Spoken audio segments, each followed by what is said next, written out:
তো আমরা last class করেছিলাম যে টপিকটার উপরে আগের সপ্তাহে 25শে জানুয়ারি ছিল সম্ভবত। সেটা ছিল part 1, union and it's territory. তো সেটার যা কিছু পার্সপেক্টিভ আমরা আলোচনা করেছি, তবে ওর সাথে আরো অনেক কিছু বিষয় ছিল। যাই হোক, সেটা আমরা আবার পরে কখনো আলোচনা করব। আজকে আমরা একটা ফ্রেশ নতুন টপিক পড়তে চলেছি, যার টপিকটার নামটা অলরেডি তোমরা হয়তো জেনেছো টেমপ্লেট থেকে, বা যাই হোক যেখানে যেখানে তোমরা অ্যাডভার্টাইজমেন্ট দেখেছো। Chief minister, CM. তো এটা বলার অপেক্ষা রাখে না যে আমরা ওয়েস্ট বেঙ্গলের বাসিন্দা হিসেবে আমাদের কাছে বর্তমানে সব থেকে এখন vital issue as far as politics is concerned, তো সেটা হচ্ছে ইলেকশন, রাইট? তো সেই দিক থেকে সিএম টপিকটা ভীষণ বেশি করে কিন্তু আমরা কানেক্ট করতে পারবো বর্তমান পরিস্থিতির বিচারে। তো সেই কারণেই হয়তো আজকে আমার এই টপিকটা চুজ করার পরিপ্রেক্ষিতে এই প্রেক্ষাপটটা ছিল, রাইট?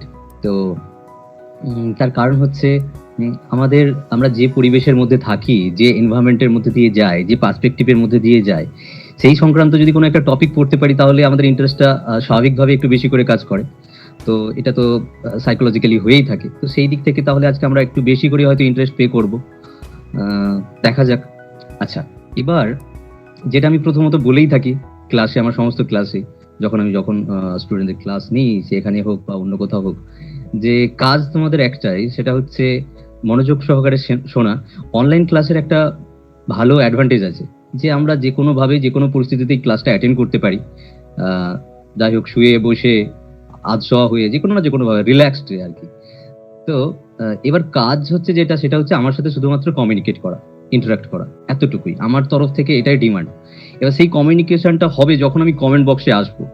যেমন লাস্ট দিন যেভাবে ক্লাসটা হয়েছে, লাস্ট দিনে যারা ছিলে তারা বুঝতে পারবে যে পিডিএফ শো করে আমি স্ক্রিনটা শেয়ার করে আমি তোদের ক্লাসটা করব, এবং একটা সময় পর পর একটা অংশ বলা শেষ হয়ে গেলে আমি কমেন্ট বক্সে আসবো, এসে তোমাদের সাথে ইন্টারাক্ট করব।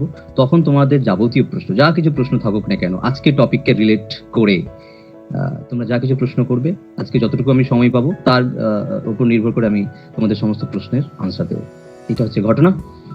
ওকে, আচ্ছা, শেষ কথাটুকু বলি, যেটা আমি গতদিনও বলেছিলাম যে পলিটি যদি পলিটিকে ভাবো সাবজেক্টটাকে, তাহলে সব থেকে হাইয়েস্ট লেভেলের বই যেটা, সেটা হচ্ছে লক্ষ্মীকান্ত। তো আজকে সিএম পড়তে গিয়ে যে বিষয়টা নিয়ে তোমাদের আলোচনা করব, সেটা লক্ষ্মীকান্তে ভেবে নাও 20% দেওয়া আছে, আমি তোমাদেরকে 100% বলবো। তার মানে ম্যাক্সিমাম টুকুই আজকে সিএম এর প্রেক্ষাপটটা যতটুকু আলোচনা হবে, আমাদের 1 ঘন্টা যতটুকু আমরা টাইম পাবো, তার ম্যাক্সিমাম অংশটুকুই আলোচনা হবে কিন্তু একদম বাইরের জগৎ থেকে। এবং সেই জগৎটা বুঝতে পারলে তবে সিএম এর প্রেক্ষাপটটা কিন্তু ক্লিয়ার হবে। নইলে বই যেভাবে বলছে, কনস্টিটিউশন যেভাবে বলছে, লক্ষ্মীকান্ত যেভাবে বলছে, সেটা কিন্তু যথেষ্ট নয় বলে আমি মনে করি। আমি তোমাদেরকেও সেই মনে করাটা সত্যি কিনা সেটা তোমরা নিজেরাই ক্লাস শেষে বিবেচনা করবে এবং নিজেরাই বলবে। ওকে, শুরু করা যাক। প্রথমে দেখতেই পাচ্ছ সিএম এর টপিকটার নাম লেখা আছে। আমি সবসময় বলি, যখন যে অংশটুকু পড়তে চলেছো সেই অংশটুকুর আগে পার্সপেক্টিভটা, মানে সেটাকে রিলেট করে কিরকম একটা কনসেপ্ট বা তার প্রাসঙ্গিকতা একটু জেনে নেওয়া জরুরি। আমরা কি পড়তে চলেছি সেটা সম্বন্ধে আমাদের একটু ন্যারেটিভ থাকা প্রয়োজন, একটু একটু কোথাও না কোথাও তার সম্বন্ধীয় যা কিছু পয়েন্ট হতে পারে সেটা জেনে নেওয়া প্রয়োজন, রাইট? আমরা কোনো জায়গায় যদি যাই, সেই জায়গাতে যাওয়ার আগে সেই সম্বন্ধে যদি আমাদের আগে ধ্যান ধারণা হয়ে যায় যে কোন রুটটা দিয়ে যাব, কিভাবে যাব, বা সেখানে লোকেশন কিরকম, সেখানে যাবতীয় যা কিছু পাওয়া যাচ্ছে কিনা, তো সেই যেমন আমরা জেনে নিই আগে থেকে, একই রকম ভাবে যে টপিকটা পড়ছি সেই টপিকটা সম্বন্ধে জেনে নাও। প্রথমে সিএম বলতে গেলে আমাদের বলতে হবে আমাদের দু ধরনের গভর্নমেন্ট কাজ করে, একটা হচ্ছে সেন্ট্রাল গভর্নমেন্ট, একটা হচ্ছে স্টেট গভর্নমেন্ট। তো অবভিয়াসলি সিএম স্টেট গভর্নমেন্টের আওতার মধ্যে পড়ে। এবার এবার তাহলে আমি সেন্ট্রাল গভর্নমেন্টটাকে এখান থেকে সরিয়ে দিলাম, কারণ পিএম সেন্ট্রাল গভর্নমেন্টের আওতার মধ্যে পড়বে। তো এখানে এটা আমাদের প্রয়োজনীয় নয়। আমরা বুঝে গেলাম যে সিএমটা, এই যে চেয়ারটা বা পোস্টটা, এটা স্টেট গভর্নমেন্টের আওতার মধ্যে পড়ে। ওকে, এবার এর একটা অফিসিয়াল নাম আছে, সেটা কি? যখন পিএম এর ঘটনা পড়তে চাইবে তখন সেটাকে বলবো ইউনিয়ন এক্সিকিউটিভ, ইউনিয়ন এক্সিকিউটিভ। আচ্ছা, পিএমটাকে আমি সরিয়ে দিলাম, জাস্ট পিএমটাকে কেন আনবো এর বারবার আমি আসবে পিএম এর কথা। তার কারণ হচ্ছে আমাদের অল ইন্ডিয়া বেসিসে, ভারত সরকারের বেসিসে পিএম এর প্রাসঙ্গিকতাটা যেরকম, একই রকম ভাবে স্টেটের পরিপ্রেক্ষিতে সিএম এর ঘটনাটা ঠিক একই রকম, জাস্ট কপি পেস্ট বললেই হবে। আজকে আমরা সিএম কিভাবে একজন একজন ব্যক্তি সিএম হিসেবে কিভাবে তিনি অ্যাপয়েন্টেড হন সেটা জানলে তুমি ভেবে নেবে পিএম কিভাবে অ্যাপয়েন্টেড হয়, বিষয়টা একদম 19-20। 19-20 কেন? কারণ যেহেতু এটা একটা অল ইন্ডিয়া সেন্ট্রালের বেসিস, এটা একটা স্টেটের বেসিস, তাই সামান্য করে পার্থক্য থাকবে, কিন্তু দিনের শেষে দুটোই প্রায় একই রকম প্রসেসটা। সুতরাং সিএম পড়া হয়ে গেলে ভাববে আমার পিএমটাও আপাত দৃষ্টিতে জানা হয়ে গেল। তুমি যদি পিএম পড়ো তাহলে ভাববে আমার সিএমটাও অনেকটা জানা হয়ে গেছে। সেটার জন্যই আমি পিএমটা বারবার আসবে। এবার যেটা বলছিলাম যে পিএমটা যেখানে দেখালাম ইউনিয়ন এক্সিকিউটিভ অংশ, সিএমটা হচ্ছে স্টেট এক্সিকিউটিভের অংশ। আমি প্রথমে স্টেট গভর্নমেন্ট বলেছিলাম, সেটা তোমাদের পরিচিত জগতের মধ্যে ছিল। এবার একটু অফিসিয়াল শব্দ ব্যবহার করলাম, স্টেট এক্সিকিউটিভ। আচ্ছা, স্টেট এক্সিকিউটিভ মানে এটা কি? হ্যাঁ, স্টেট এক্সিকিউটিভ মানে এটা ধরো একটা মানে কি বলবো, একটা ফ্যামিলি ট্রির মতো। স্টেট এক্সিকিউটিভটা অ্যাজ এ হোল একটা শব্দ, এর আওতার মধ্যে অনেকেই পড়ে যায়। কে কে পড়ে যায় দেখি একটু। আচ্ছা, প্রথমেই অবশ্যই যিনি পড়ে যাচ্ছেন সিএম। আচ্ছা, তারপর পড়ে যাচ্ছে গভর্নর, যদিও অ্যাজ পার কনস্টিটিউশন গভর্নরের নামটা প্রথম লেখা উচিত ছিল। ঠিক আছে, কনস্টিটিউশনের যদি বিচার করো তাহলে গভর্নরের নামটা আগে আসে। আচ্ছা, যাই হোক, আমরা শুধু দেখে নেওয়া বিষয় যে কারা কারা স্টেট এক্সিকিউটিভের মধ্যে পড়ে। সিএম পড়ে, গভর্নর পড়ে, আর সিএম এর সাথে ওনার কাউন্সিল অফ মিনিস্টার থাকে, আরো যারা মন্ত্রী পরিষদ হয় আর কি, কম থাকে। আর একজন থাকে, তিনি হচ্ছে এডিজি। এগুলো সবই আমাদের কিন্তু পড়তে হয়। তাহলে অ্যাটলিস্ট স্টেট এক্সিকিউটিভ সম্বন্ধে আমাদের ধারণা হয়ে গেল। এটা কেন বলতে চাইলাম, আগে তো সিএম সম্বন্ধে আমাদের একটা আইডিয়া তো তৈরি হলো, তার পাশাপাশি আর একটা বৃহত্তর কাজ হলো, তোমরা যেহেতু কোথাও না কোথাও ডব্লিউবিসিএস এর কথা চিন্তা করো, ডব্লিউবিসিএস এর কথা অনেকে হয়তো চিন্তা করো না। তোমরা কেউ কেউ আছো ভাবছো যে কম্পিটিটিভ এক্সাম হলেই হবে, যে কোনো একটা চাকরি হলেই হবে। পিএসসির পরিপ্রেক্ষিতে যদি ভাবো, ইউপিএসসির পরিপ্রেক্ষিতে যদি ভাবো, তো ডব্লিউবিসিএস এর অন্যতম একটা পছন্দের প্রশ্ন, আমরা তো এই সমস্ত প্রশ্ন নিয়ে এতদিনের নাড়াঘাটা, তো প্রিলিমস বা মেন্স লেভেলের প্রশ্ন যদি ভাবো, একটা প্রশ্ন পড়ে, খুব ভালো প্রশ্ন, ডেপথের প্রশ্ন, বলবে যে স্টেট এক্সিকিউটিভের মধ্যে কে পড়েন না। এটা প্রশ্ন হলো, অপশন এ সিএম, কে পড়েন না তার মানে এক্সক্লুড করতে হবে তোমাকে। বি হচ্ছে গভর্নর, সি হচ্ছে প্রাইম মিনিস্টার, ডি হচ্ছে এডিজি। এটা কিন্তু এটা কিন্তু তোমরা প্রশ্নটা দেখে নিলে, অপশন দেখে নিলে, এটা কিন্তু ডব্লিউবিসিএস এর খুব পছন্দের একটা প্রশ্ন, পিএসসির পছন্দের প্রশ্ন। তাহলে আনসার হয়ে গেল পিএম। এইভাবে পড়াশোনাটা করতে হয় দুটো ওয়েতে। এটা মানে ওয়ান ওয়ে পথ নয়, এটা টু ওয়ে পথ। কিরকম? এক পথে তোমার কি হবে, তোমার বিষয়পত্রটাকে জানা হবে, পড়াশোনাটা যেভাবে করতে হয় সেটা জানলে। আর একটা পথ তোমাকে যেতে হবে, সেই জ্ঞানটা তোমার থাকতে হবে যে তুমি যে পরীক্ষার জন্য অ্যাপিয়ার হতে চলেছো, যে জগৎটার জন্য তুমি নিজেকে তৈরি করছো, সেই জগতে তোমাকে কিভাবে টেস্টটা নেওয়া হয়, মানে তুমি দিনের শেষে কম্পিটিটিভ এক্সামে কি ধরনের প্রশ্ন ফেস করবে, সেটা প্রিলিমসেই হোক আর মেন্সেই হোক। এই দুটো পড়াশোনা হবে। আমি তোমাদের যাই ক্লাস নিই না কেন, তোমাদের ঠিক এইভাবেই তৈরি করব। তোমাদের টপিকটা সম্বন্ধে একদম হাইয়েস্ট লেভেলের, ইউপিএসসি লেভেলের।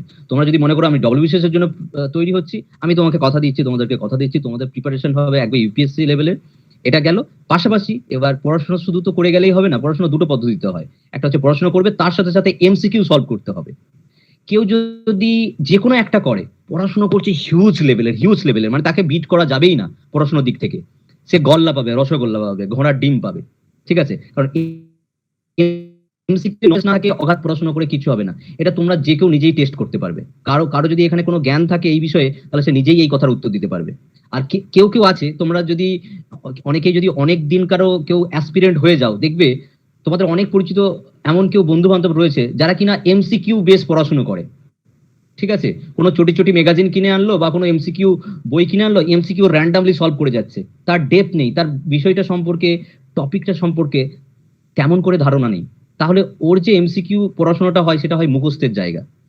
এই দুটোকে কম্বাইন্ড জায়গায় নিয়ে আসতে হবে, তোমাকে পড়াশোনা করতে হবে, এমসিকিউ সলভ করতে হবে। এটা যারা নতুন, যত তাড়াতাড়ি বুঝে নেবে, চাকরি পাওয়াটার টাইমটা ততটাই কমে যাবে। ওকে।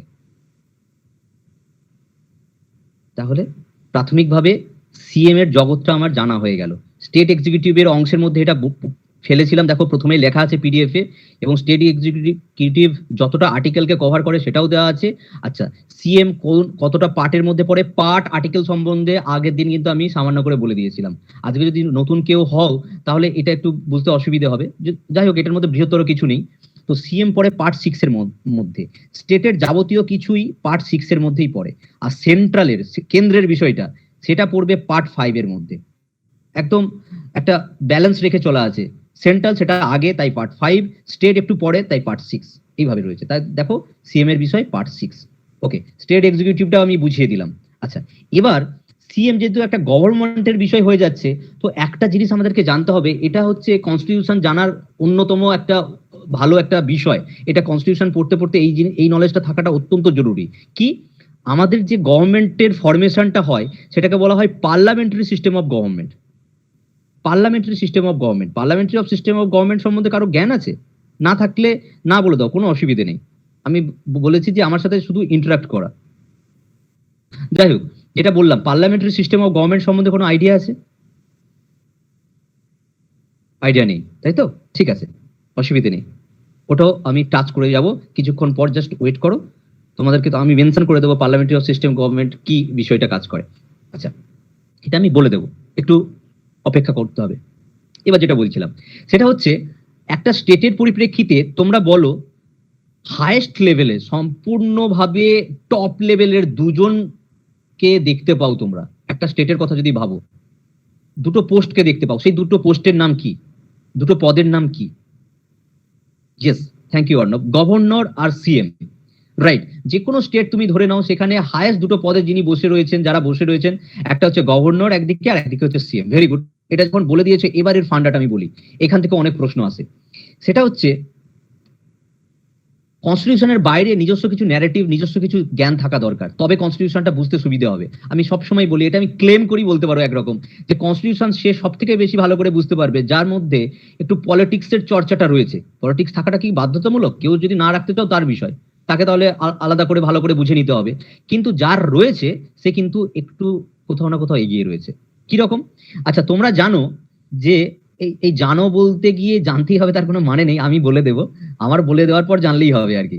তো তোমরা জানো যে গভর্নর যিনি রয়েছেন তিনি হাইয়েস্ট পদে থাকলেও তার হাতে অ্যাকচুয়াল পাওয়ারটা থাকে না। অ্যাকচুয়াল পাওয়ারটা ভোগ করেন হচ্ছে ইনি।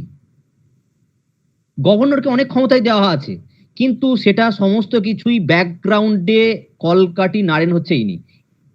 ইনি কাজ করাবেন এনাকে দিয়ে। সব গভর্নরের নাম দিয়ে হয়, কিন্তু অ্যাকচুয়াল কাজটা করবেন বা ক্ষমতাটা ভোগ করবেন ইনি। সেন্ট্রাল গভর্নমেন্টেও তাই, বারবার বললাম না সিএম এর বিষয়টা একদম প্রাইম মিনিস্টারের মতো।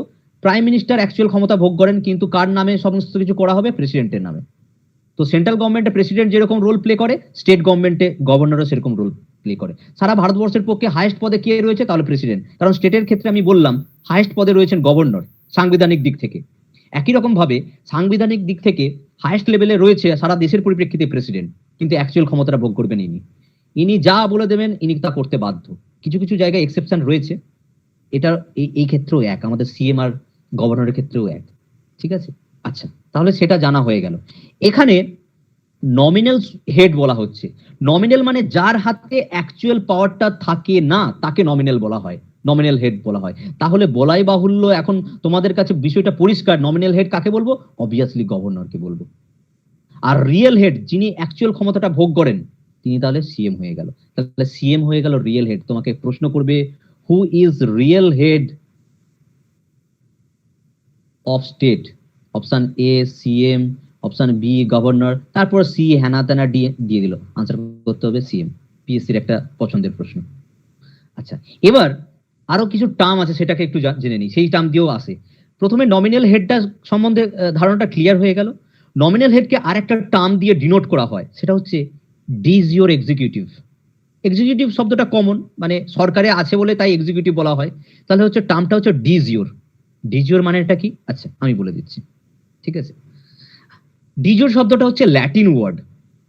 এর অর্থ হচ্ছে এমন একটা পোস্ট, এমন একজন যিনি পদে রয়েছেন, তিনি নামকা বাস্তে by law or on paper, মানে খাতায় কলমে যিনি কিনা প্রধান বাই ল, মানে আইনগত দিক থেকে প্রধান কিন্তু অ্যাকচুয়াল ক্ষমতা ভোগ করেন না, খাতায় কলমে প্রধান অ্যাকচুয়াল পাওয়ার ভোগ করেন না, তাকে বলা হচ্ছে ডিজিও। তাহলে অবভিয়াসলি তিনি কে হয়ে যাবেন? গভর্নর। ওই জন্য বারবার দেখবে, এই যে একটু আগে বলে দিলাম না একটু পলিটিক্সের চর্চা, ওই নোংরা চর্চাতে যেতে বলছি না, যতটুকু অ্যাজ পার কনস্টিটিউশন ততটুকু, ঠিক আছে? তো দেখবে আমাদের যিনি রয়েছেন মাননীয় জগদীপ ধনকর, তিনি প্রায় বলেন, ঠিক আছে, কারণ এগুলো নিয়েই চর্চা করি, তো তো এগুলো মুখস্থের মতো হয়ে গেছে, তোমরাও অনেকেই আছো চর্চা করো, ভালো কথা যারা করবে। তো উনি প্রায়ই বলেন আমি রাবার স্ট্যাম্প হয়ে থাকতে পারবো না, আমাকে এই করতে হবে ওই করতে হবে, আমাকে এইভাবে সম্মান দিতে হবে, বা আমাকে এই সমস্ত কমিউনিকেট করতে হবে। উনি অনেক কথাই বলেন অ্যাজ পার কনস্টিটিউশন। আমরা অনেক সময় কনস্টিটিউশন জানি না বলে ওনাকে খিল্লি করি, কিন্তু যারা কনস্টিটিউশন জানো দেখবে একটা সার্টেন পরিমাণ জায়গাতে গিয়ে ওনাকে খিল্লি করা যায় না। এই একটা কথা খুব হয়ে গেছে না, আমাদের গভর্নর মহাশয় সবকিছুতে অপমানিত হন, অপমানিত হওয়ারও কথা আছে, কনস্টিটিউশন যখন জেনে নেবে তখন বুঝতে পারবে। একটা সার্টেন পরিমাণ জায়গায় গিয়ে হয়তো নয়, কিন্তু একটা কথা হয়তো শুনে থাকবে ওনার বক্তৃতাতে, মাঝে মাঝে উনি বলেন যখন উনি অনেক সময় প্রেস কনফারেন্স করেন যে আমি রাবার স্ট্যাম্প হয়ে থাকতে পারবো না, কিন্তু ওনার পদটা একটা সার্টেন পরিমাণে জায়গায় গিয়ে রাবার স্ট্যাম্পই বটে, রাইট? তাহলে বোঝা গেল গভর্নর ডিজিওর বিষয়টা বোঝা গেছে। এবার de facto, de facto executive, de facto head কাকে বলা হচ্ছে? না সিএম কে বলা হচ্ছে। এটাও ল্যাটিন ওয়ার্ড। এই শব্দের অর্থটা হচ্ছে ইন রিয়েলিটি, মানে বাস্তবে কে প্রধান, কে অ্যাকচুয়াল ক্ষমতাটা ভোগ করছে। ইন প্র্যাকটিস, যদি আমি ডিফ্যাক্টো শব্দটাকে ক্ল্যারিফাই করি তাহলে এই কনসেপ্টগুলো আসবে। ইন রিয়েলিটি, ইন প্র্যাকটিস কে প্রধান, বা বাই ফ্যাক্ট তুমি বাস্তবিক জায়গাতে কাকে দেখতে পাচ্ছ প্রধান? না সিএম। সেই জন্যই ডিফ্যাক্টো। তাহলে ডিফ্যাক্টো টার্মটা সিএম এর সাথে যায়। কমপ্লিট। এবার তোমরা বলো সিএম, তার যে গভর্নমেন্ট রয়েছে, সরকার রয়েছে, তার কিন্তু প্রধান হন সিএম। আর তোমাকে একটু আগে বলে গেলাম স্টেটের সাংবিধানিক দিক থেকে প্রধান হচ্ছে গভর্নর। তাই তোমাদের প্রশ্ন এসে যাবে যে স্টেটের প্রধানকে আর গভর্নমেন্টের প্রধানকে। প্রশ্নের আনসারটা দাও। গভর্নমেন্টের head K? Who is the head of the government? Who is the head of the government? আমি তোমাদের জন্য প্রশ্ন করছি, রাইট? সিএম। এইভাবে কিন্তু পড়াশোনাটার লেভেলটা নিয়ে যেতে হবে যেন পুরো ক্ল্যারিটিটা থাকে, ঠিক আছে? যে কেন গভর্নমেন্টের হেড আর স্টেটের হেড তাহলে কাকে বলা হচ্ছে? স্টেটের হেড কাকে বলা হচ্ছে? Head of the state governor, right? কারণ দিনের শেষে সাংবিধানিক দিক থেকে ওনাকেই হেড করে দেওয়া হয়েছে, এটা সংবিধান করে দিয়েছে, আমাদের কিছু করার নেই, সংবিধান এইভাবেই তৈরি। তো এবার তাহলে সবসময় এই কারণেই কিন্তু আমাদের জগদীপ ধনকর বলে যে আমি সাংবিধানিক দিক থেকে প্রধান, তাহলে আমাকে কেন এই কথাটা জানানো হবে না, আমাকে কেন এই জায়গাটা কমিউনিকেট করানো হবে না? কারণ বিষয়টা রয়েছে তিনি সাংবিধানিক দিক থেকে প্রধান, এটা মানে অন্য কিছু বলার অপেক্ষা রাখে না, ঠিক আছে?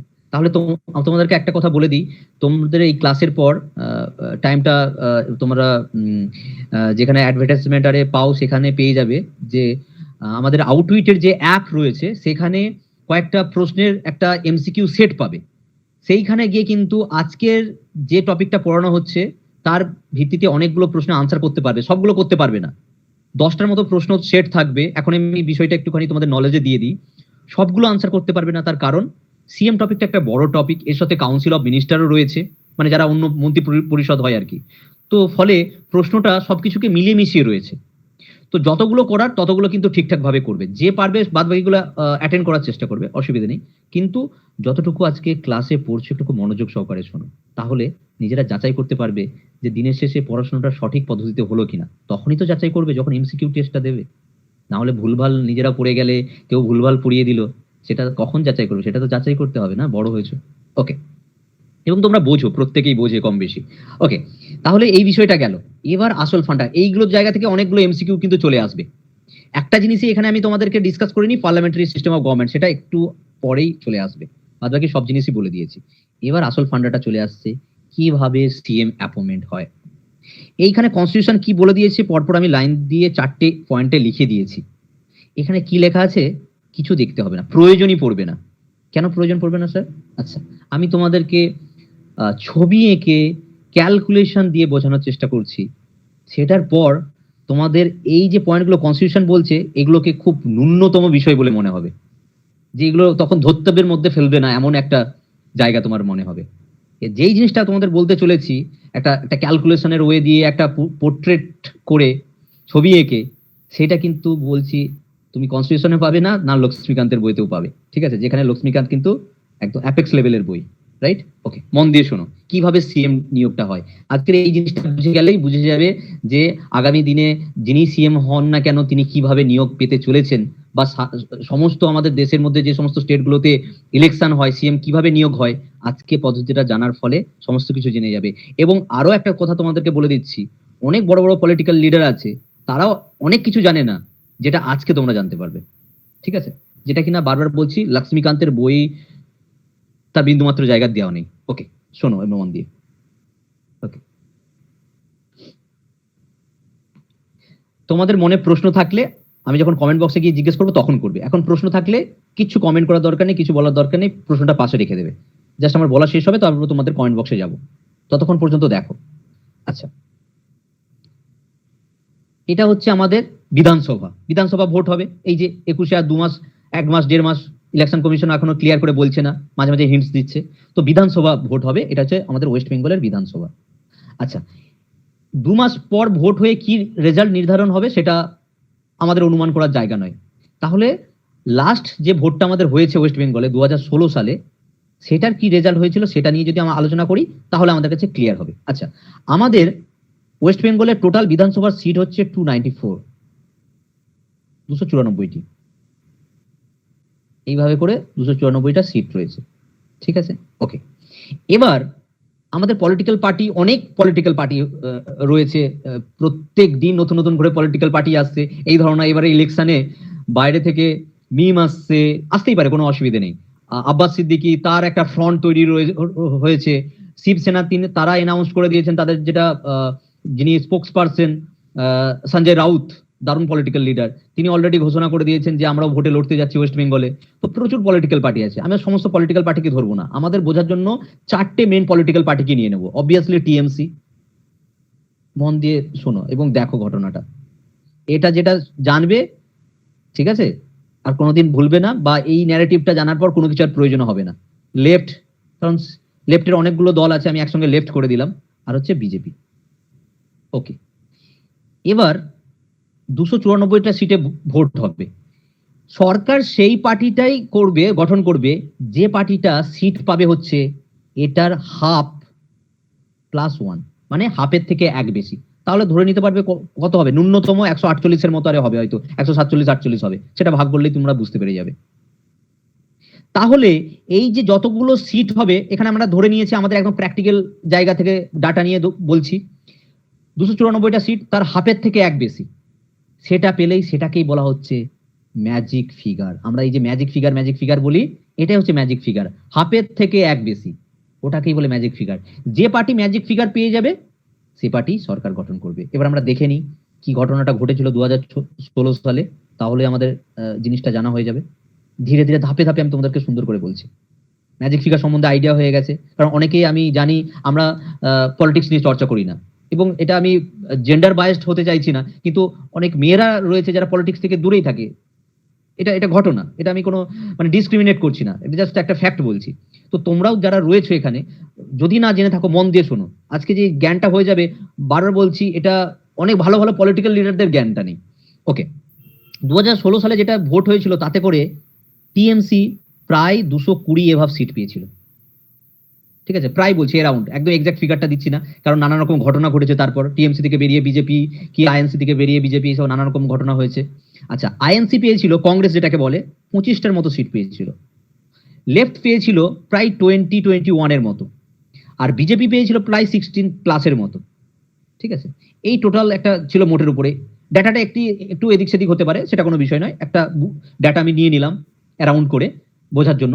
তাহলে স্বাভাবিক অর্থেই তোমাদের কাছে এখন পরিষ্কার হয়ে গেল টিএমসি সরকার ফর্ম করবে, কারণ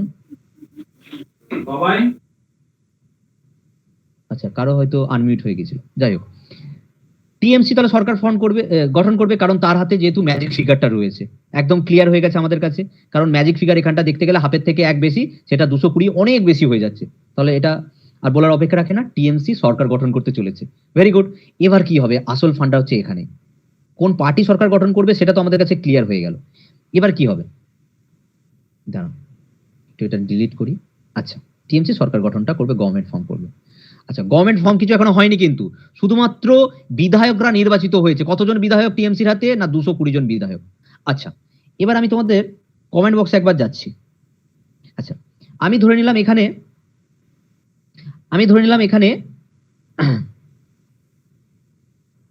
যে আমি কয়েকজনের নাম নিচ্ছি র্যান্ডম, ঠিক আছে, র্যান্ডম নাম নিচ্ছি, কোনো সিলেক্টিভ নয়, যে আমরা টিএমসি দলের মধ্যে পড়ি। পিউ রয়েছে, সৌভিক রয়েছে, শৈলজ রয়েছে, ঋষিতা রয়েছে, সঞ্জীব রয়েছে, দেবযানী রয়েছে, অর্ণব রয়েছে। বাকি যারা এখানে রয়েছে তারা হয় কেউ লেফট থেকে, কেউ বিজেপি থেকে, কেউ আইএনসি থেকে।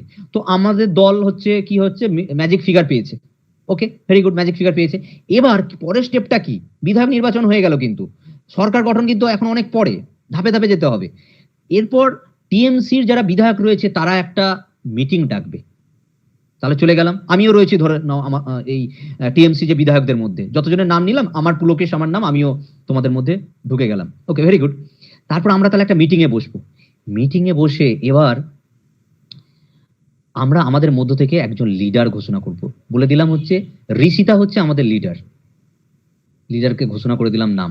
এই লিডার ঘোষণা করার নামের মধ্য দিয়েই অ্যাকচুয়ালি পদক্ষেপটা ক্লিয়ার হয়ে যাচ্ছে, পরের পথটা প্রশস্ত হয়ে যাচ্ছে।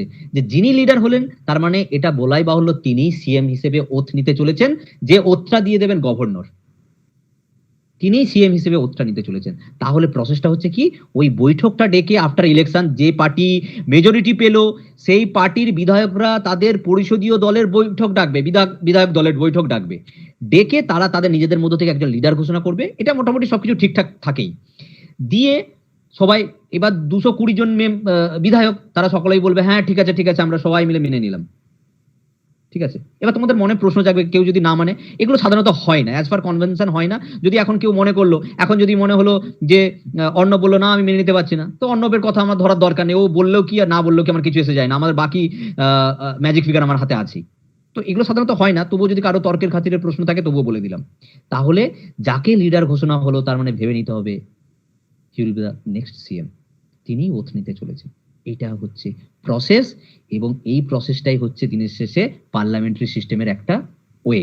পার্লামেন্টারি সিস্টেম একটা অ্যাজ এ হোল কনসেপ্ট, এটা হচ্ছে পার্লামেন্টারি সিস্টেম অফ গভর্নমেন্টের ওয়ে। তো এবার তাহলে গভর্নমেন্ট ওনাকে ওথ দিয়ে দিলেন, যিনি লিডার ঘোষিত হলেন। আমি একজন লিডার ঘোষণার কথা আমি উদাহরণ দিয়ে, প্র্যাকটিক্যাল উদাহরণ দিয়ে বলে দিলাম, রাইট। আজকে আমি কথার খাতিরে যদি ধরে নিই যে আজকে টিএমসি আবার ক্ষমতায় এলো, দিয়ে ওনারা যখনই ভোটের রেজাল্ট বের হলো, তখন ম্যাজিক ফিগার ক্রস করে গেছে, তারপর ইমিডিয়েট তারা নিজেদের মধ্যে থেকে একটা মিটিং ডাকবে, দিয়ে কি করা হলো যে ধরে নেওয়া হলো পার্থ চ্যাটার্জিকে লিডার ঘোষণা করা হলো। তোমরা তখন প্রশ্ন করে, পার্থ চ্যাটার্জিকে করা যেতে পারে? 220 জনের মধ্যে যাকেও ইচ্ছে করা যেতে পারে, মানে যারা বিধায়ক হিসেবে জিতেছে, ম্যাজিক ফিগারে যতজন রয়েছে তাদের মধ্যে যাকে ইচ্ছে ঘোষণা করা যেতে পারে। এই নয় যে মমতা ব্যানার্জি সুপ্রিমো হিসেবে তারই নাম ঘোষণা করতে হবে, এমন কোনো কথা নেই। যিনি লিডার ঘোষণা হবে, তারা সেটা তাদের দল ঠিক করবে যে ইনি আমাদের লিডার, তার মানে উনিই সিএম হতে চলেছে। এইটা হচ্ছে ঘটনা। তাহলে এখন বলো যে এখন যদি বলা যায় যে আমাদের যেমন এমএলএ এর নাম হচ্ছে কালীপদ মণ্ডল, আমি যে কনস্টিটিউয়েন্সির বাসিন্দা, তো কালীপদ মণ্ডল, তার কোনো মানে নাম চিহ্নই নেই, মানে তিনি সেই প্রাথমিক থেকে এমএলএ রয়েছেন, একদম 98 সাল থেকে যখন টিএমসি জন্ম তখন থেকে এমএলএ রয়েছেন, আর কোন রকম কোনো পদ পাননি, চিরকাল এমএলএ থেকে গেছেন, ঠিক আছে। অনেকবার আমরা শুনতাম, আমরা যেহেতু ওই কনস্টিটিউয়েন্সির মানুষ, আমরা ভাবতাম হয়তো ইনি এতদিন ধরে এমএলএ আছেন, কখনো ওনাকে হারানো যায় না। উনি আমার শিক্ষক, অ্যাকচুয়ালি আমার টিচার, তো ওনার সাথে খুব অতপ্রত সম্পর্ক আছে। আমি মাঝে মাঝে প্রশ্ন করি, স্যার আপনাকে মিনিস্ট্রি দেওয়া যায় না, আপনাকে মিনিস্টার করা যায় না? তো উনি হাসেন অ্যাকচুয়ালি। তো ওনার ওরকম কোনো ডিমান্ডও নেই, উনি একদম খুব শান্তশিষ্ট মানুষ, অ্যাকচুয়ালি শিক্ষক ছিলেন।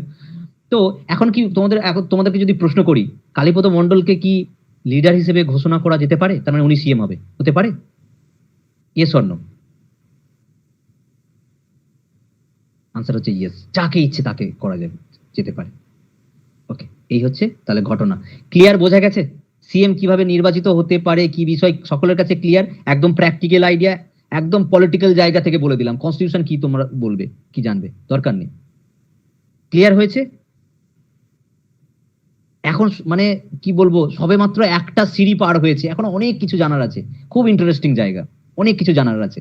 আচ্ছা, এবার কি হচ্ছে, সিএম তে নিয়োগ হলো, বাকি তো আরো মন্ত্রী রয়েছে, এডুকেশন মিনিস্টার রয়েছে, স্পোর্টস মিনিস্টার রয়েছে, ফাইন্যান্স মিনিস্টার রয়েছে, হোম মিনিস্টার রয়েছে, হেলথ মিনিস্টার রয়েছে, তারপর এখন আজকে সব থেকে চর্চিত জায়গা বনমন্ত্রী রয়েছে। ঠিক আছে, পলিটিক্সে ঢুকবো না, জাস্ট কত রকম মন্ত্রী রয়েছে, ডিপার্টমেন্ট রয়েছে, তাহলে সেগুলো কিভাবে নির্বাচিত হবে, সেগুলো কিভাবে হবে? তো এবার প্রসেসটা হচ্ছে, মন দিয়ে শোনো, এটার মধ্যে বেশ একটা জটিলতা আছে, মানুষজন খুব ভুল করে। কিরকম? সিএম যখন ঠিক হয়ে গেল, প্রাথমিকভাবে কিন্তু সিএম ঠিক হবে, প্রাথমিকভাবে কিন্তু সিএম ঠিক হবে। এবার সিএম গভর্নরকে বলে দেবে, আচ্ছা আমি এখন সিএম কাকে করেছিলাম, না কাকে করেছিলাম যেন, ঋষিতাকে করেছিলাম, ওনাকে লিডার ঘোষণা করেছিলাম, উনি সিএম হলেন।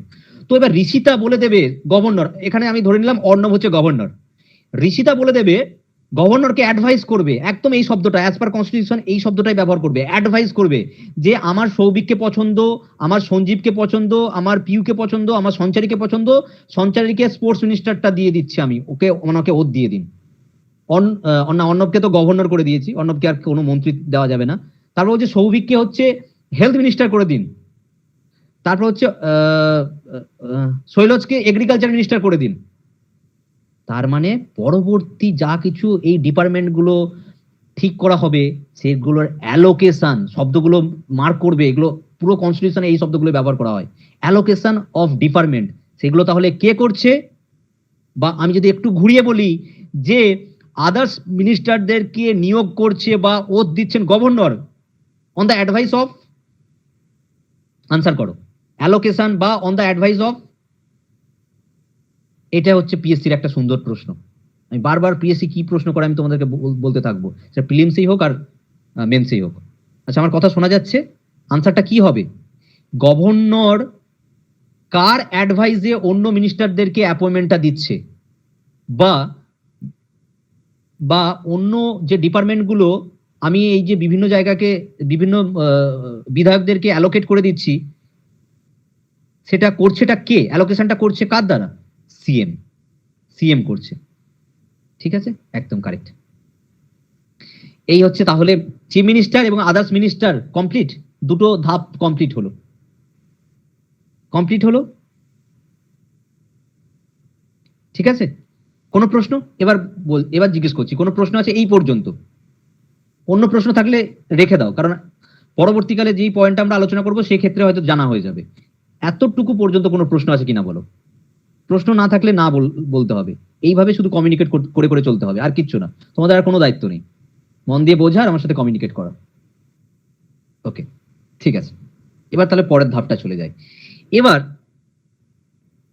কনস্টিটিউশন কিভাবে বলছে দেখো, জাস্ট মিনিট। কনস্টিটিউশন আমরা এতটুকু যেটা আলোচনা করলাম, কনস্টিটিউশন কিভাবে বলেছিল দেখো, কনস্টিটিউশন একটা লাইন বলেছে আর আমরা আলোচনা করলাম প্রায় 20-30 মিনিট ধরে। কনস্টিটিউশন বলেছে, জাস্ট মিনিট, কনস্টিটিউশন বলেছে as per article 164 says that the CM shall be appointed by the governor। দেখো গভর্নর সিএম কে অ্যাপয়েন্ট করছে, কিন্তু তার ব্যাকগ্রাউন্ডে কি ফান্ডাটা চলছিল, কি ঘটনাটা চলছিল, সেটা কিন্তু এতক্ষণ ধরে জানলাম। তাহলে এই একটা লাইনটাকে কতটা ভাবে আমাদের জানা গেল, এইভাবে পড়াশোনা করতে হবে। ঠিক আছে, নাহলে কনস্টিটিউশন তো দুম করে একটা লাইন পড়ে ফেললাম যেভাবে দেওয়া আছে লক্ষ্মীকান্তে, তাহলে তো হয়ে যেত, তাহলে আর কিছু দরকার পড়তো না। আচ্ছা, নেক্সট লাইন কি বলছে? নেক্সট লাইন বলছে governor has to appoint the leader of the majority party in the SLA. সেটাও আমরা আলোচনা করেছি। এই যে মেজরিটি পার্টিটা কে, টিএমসি, যেটাকে আমি উদাহরণ হিসেবে নিয়েছিলাম, তাদের লিডার কাকে ঘোষণা করা হলো, আমি হাইপোথেটিক্যাল পার্থ ব্যানার্জির নাম নিয়েছিলাম, পার্থ চট্টোপাধ্যায়ের নাম নিয়েছিলাম। তাহলে পার্থ চট্টোপাধ্যায় লিডার, এই দেখো মেজরিটি পার্টির লিডারকেই, পার্থ চ্যাটার্জিকেই অ্যাপয়েন্টমেন্টটা দেওয়া হচ্ছে, কে দিচ্ছেন না গভর্নর। দেখো সেই লাইনটাই বলা আছে, governor has to appoint the leader of the majority party in the SLA as CM. গভর্নরের নিজস্ব কোনো চয়েস থাকবেই না, যে পার্টিটা মেজরিটি পাচ্ছে সেই পার্টি তাদের দল থেকে যাকে লিডার হিসেবে ঘোষণা করবে, উদাহরণ হিসেবে আমি পার্থ চ্যাটার্জির নাম নিলাম হাইপোথেটিক্যাল, তাকে ছাড়া গভর্নর কাউকে আলাদা করে নিজের চয়েস লাগানোর কোনো প্রভিশন কনস্টিটিউশন তাকে দেয়নি। গভর্নর চোখ বুঝিয়ে তাকেই ওত দিয়ে দেবে, বাধ্য। বললাম না, গভর্নরের মানে পাওয়ারটা হচ্ছে নমিনাল পাওয়ার, এই যে বলে দিয়েছি, অ্যাকচুয়াল পাওয়ার হচ্ছে সিএম। ওকে, এবার কিন্তু গভর্নরের কিন্তু একটু অপমানিত বোধ করবেন, সরি এখানে গভর্নমেন্ট হয়ে গেছে, এক সেকেন্ড, গভর্নর। গভর্নর কিন্তু একটু অপমানিত বোধ করবেন যে আমাকে যা বলছে তাই করতে হবে, আমার নিজস্ব কোনো ক্ষমতা নেই সিএম কে নিয়োগ করার পরিপ্রেক্ষিতে প্রেক্ষাপটে। একটা জায়গা কিন্তু সেই জন্য কনস্টিটিউশন দিয়েছে, সেটা আমরা আলোচনা করব। এই পয়েন্টটা আমি তোমাদেরকে পড়ে শোনাই, তারপর আমি গল্পটা বলবো। এখানে বলছে when no party has a clear majority in the SLA, SLA মানে ওই বিধানসভা, সেটাকে সংক্ষেপে লেখা আছে, ফুল ফর্ম হচ্ছে স্টেট লেজিসলেটিভ অ্যাসেম্বলি। এই এসএলএ এসএলসি এটা বোঝার জন্য স্টেট লেজিসলেচার বলে একটা চ্যাপ্টার হয়, সেটা খুব বড় চ্যাপ্টার, ঠিক আছে। আমার এটা পড়াতেই অন্তত ধরে নাও 5 ঘন্টার মতো লাগে এই চ্যাপ্টারটা পড়াতে। একদম হাইস্ট লেভেলের ইপিএসসি স্টাইলে যদি পড়তে চাও 5 ঘন্টার মতো লাগবে, সেটা কখনো আমরা পড়বো। আচ্ছা, তো বিধানসভাতে কি বলছে, when no party has a clear majority in the SLA, the governor may exercise his personal discretion in the selection and appointment of the CM. এখান থেকে কি বুঝতে পারছো? কনস্টিটিউশন যেভাবে বলেছে, লক্ষ্মীকান্ত বাবু যেভাবে বলে দিয়েছেন, সেখান থেকে কি বুঝতে পারছো? আমি ধরে নিলাম কিছুই বুঝতে পারছো না, দরকার নেই, আমি তোমায় বোঝাচ্ছি। আচ্ছা, ধরে নাও এই পয়েন্টটাকে কিভাবে কি বলা আছে, আগে গল্পটা শুনে নাও, তারপর আসবে তখন বলবে আরে এটা তোমার তো সবই জানা হয়ে গেছে, আলাদা করে জানার কোনো প্রয়োজন নেই। যাদের যাদের এই লাইনটা খুব প্রতিবন্ধকতা তৈরি করলো, মানে এই লাইনটাকে তখন তোমার তুচ্ছ মনে হবে এই গল্পটা জানার পর। এবার শোনো, এই গল্পটা আরো ইন্টারেস্টিং। সিএম কিভাবে নিয়োগ হবে ওটা তো কম বেশি অনেকেই হয়তো জানতে, তোমরা যারা উপস্থিত আছো এখানে, কিন্তু এটা যেটা জানবে এটা আবার অনেকেই জানে না কিরকম। আচ্ছা, একটু আগে সিএম নিয়োগের ক্ষেত্রে আমি উদাহরণ হিসেবে একটা পার্টিকে মেজরিটি দিয়ে দিচ্ছিলাম, ম্যাজিক ফিগার পেয়ে যাচ্ছে, কে সেটা? টিএমসি। এখন আবার একটা উদাহরণ নিতে চলেছি, উদাহরণে দেখাচ্ছি, আবার একটা ক্যালকুলেশন করছি।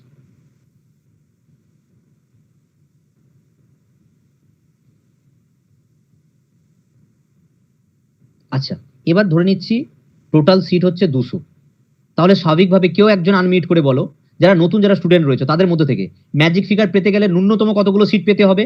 টোটাল সিট হচ্ছে 200। 101। Okay, thank you. কি নাম? রোহন। Rohan, thank you. তাহলে রোহন যেটা আনসার করলো, বাকিরাও তাহলে কিন্তু বিষয়টা কানেক্ট করতে পারছো আশা করি। আমি দরকার হলে কমেন্ট বক্সে যাবো পরবর্তীকালে যদি কোনো রকম কনফিউশন থাকে, আশা করি থাকার কথা নয়। তবু 200টা তাহলে সিট যদি হয় ম্যাজিক ফিগার ন্যূনতম 101 তোমাকে পেতেই হচ্ছে, হাফের থেকে 1 বেশি। এবার তুমি যত ইচ্ছে পেয়ে যাও। এখন আমরা দেখবো, তোমাদেরকে একটা সিচুয়েশন দিচ্ছি, মন দিয়ে শোনো, ঠিক আছে? কি, বিজেপি পেল 90টা, আইএনসি পেল 80টা, লেফট পেল 30টা, ঠিক আছে? আচ্ছা, এখানে কোনো কেউ যদি পলিটিক্যাল পার্টির সাথে যুক্ত হও, তাদেরকে যদি কম সিট দিয়ে থাকি, বেশি সিট দিয়ে থাকি, দুঃখ পাওয়ার দরকার নেই, ঠিক আছে? এটা হাইপোথেটিক্যাল একদমই। ওকে, এবার তাহলে তোমাদের কাছে যে চিত্রটা ক্লিয়ার হচ্ছে, কারো হাতে মেজরিটি নেই, ম্যাজিক ফিগার নেই, কেউ ক্লিয়ার মেজরিটি পাচ্ছে না, যেটা 101 হওয়ার কথা কেউ পাচ্ছে না। এই সিচুয়েশন হলে কি হবে? জোট করবে স্যার, জোট। হ্যাঁ হ্যাঁ, শুধু জোট করবে বললেই হবে না, অনেক ফান্ডা আছে, শোনো মন দিয়ে। যে বললে দেখো, তুমি নিজেও শেষে বলবে যে এত কিছু জানা ছিল কিনা, তুমি বলবে যে শুধু জোট করবে বললে। আচ্ছা, প্রথম কথা, আগে কনস্টিটিউশন জানতে হবে, আগে আমাকে তো পরীক্ষায় পাস করতে হবে, শুধু তো পলিটিক্স জানলে হবে না, আমাকে পরীক্ষায়ও পাস করতে হবে। তো এই ঘটনাটাকে, এই সিচুয়েশনটাকে তোমরা একটা টার্ম অনেকেই জানতে, এবার অফিসিয়ালি জানবে, সেটা হচ্ছে হাং পার্লামেন্ট। পার্লামেন্ট শব্দটা তোমরা জানো, বা হচ্ছে হাং অ্যাসেম্বলি। মানে যখন পার্লামেন্টের ক্ষেত্রে হবে তখন সেটাকে হাং পার্লামেন্ট বলবে, আমাদের তো এটা অ্যাসেম্বলির কথা বলছি, বিধানসভার কথা, তখন সেটাকে বলবে হাং অ্যাসেম্বলি। তাহলে এই ঘটনাটাকে আমি বলবো হাং অ্যাসেম্বলি।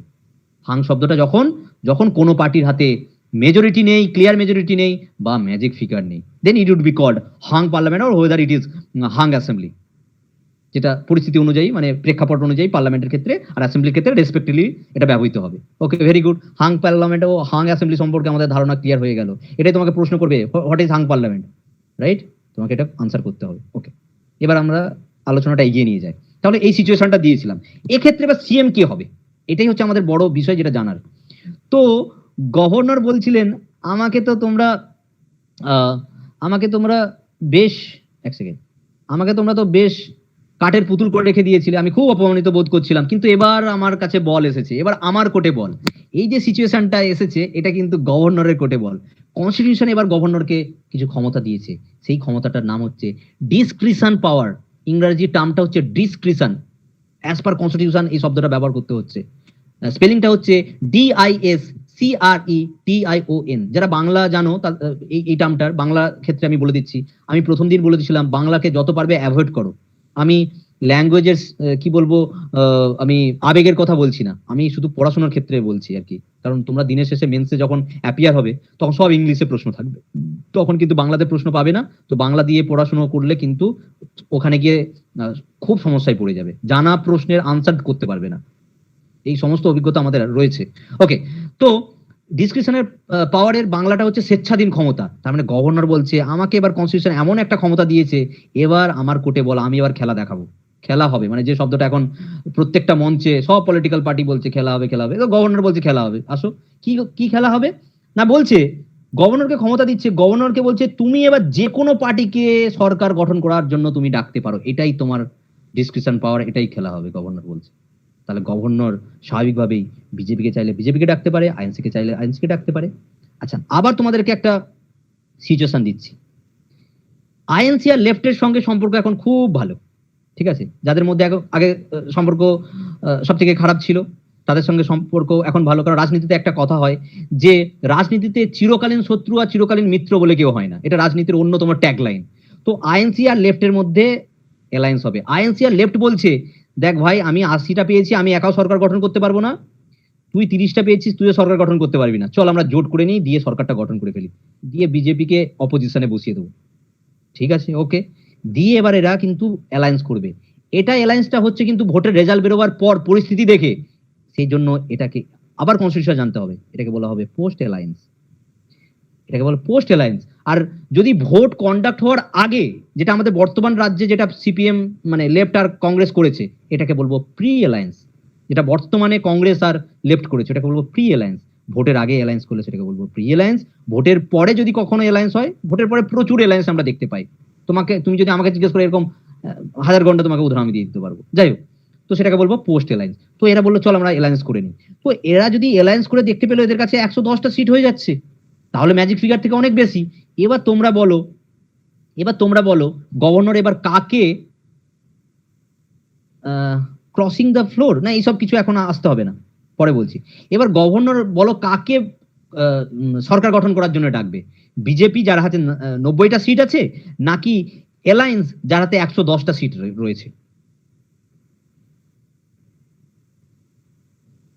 অ্যালায়েন্স।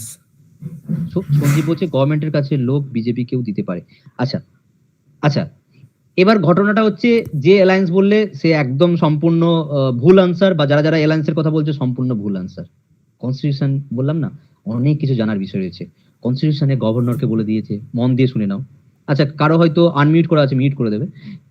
তো কনস্টিটিউশন বলছে গভর্নরের হচ্ছে এটাই ডিসক্রিপশন পাওয়ার, গভর্নর বাধ্য নয় ওই অ্যালায়েন্স যার কাছে ক্লিয়ার মেজরিটি এখন দেখতে পাচ্ছি, ম্যাজিক ফিগার ক্রস করে গেছে, তাকেই যে ডাকতে হবে, গভর্নর বাধ্য নয়, এটা কনস্টিটিউশনই বলে দিয়েছে। গভর্নর যাকে চাইবে তাকে ডাকবে, এটা হচ্ছে কনস্টিটিউশন করে দিয়েছে।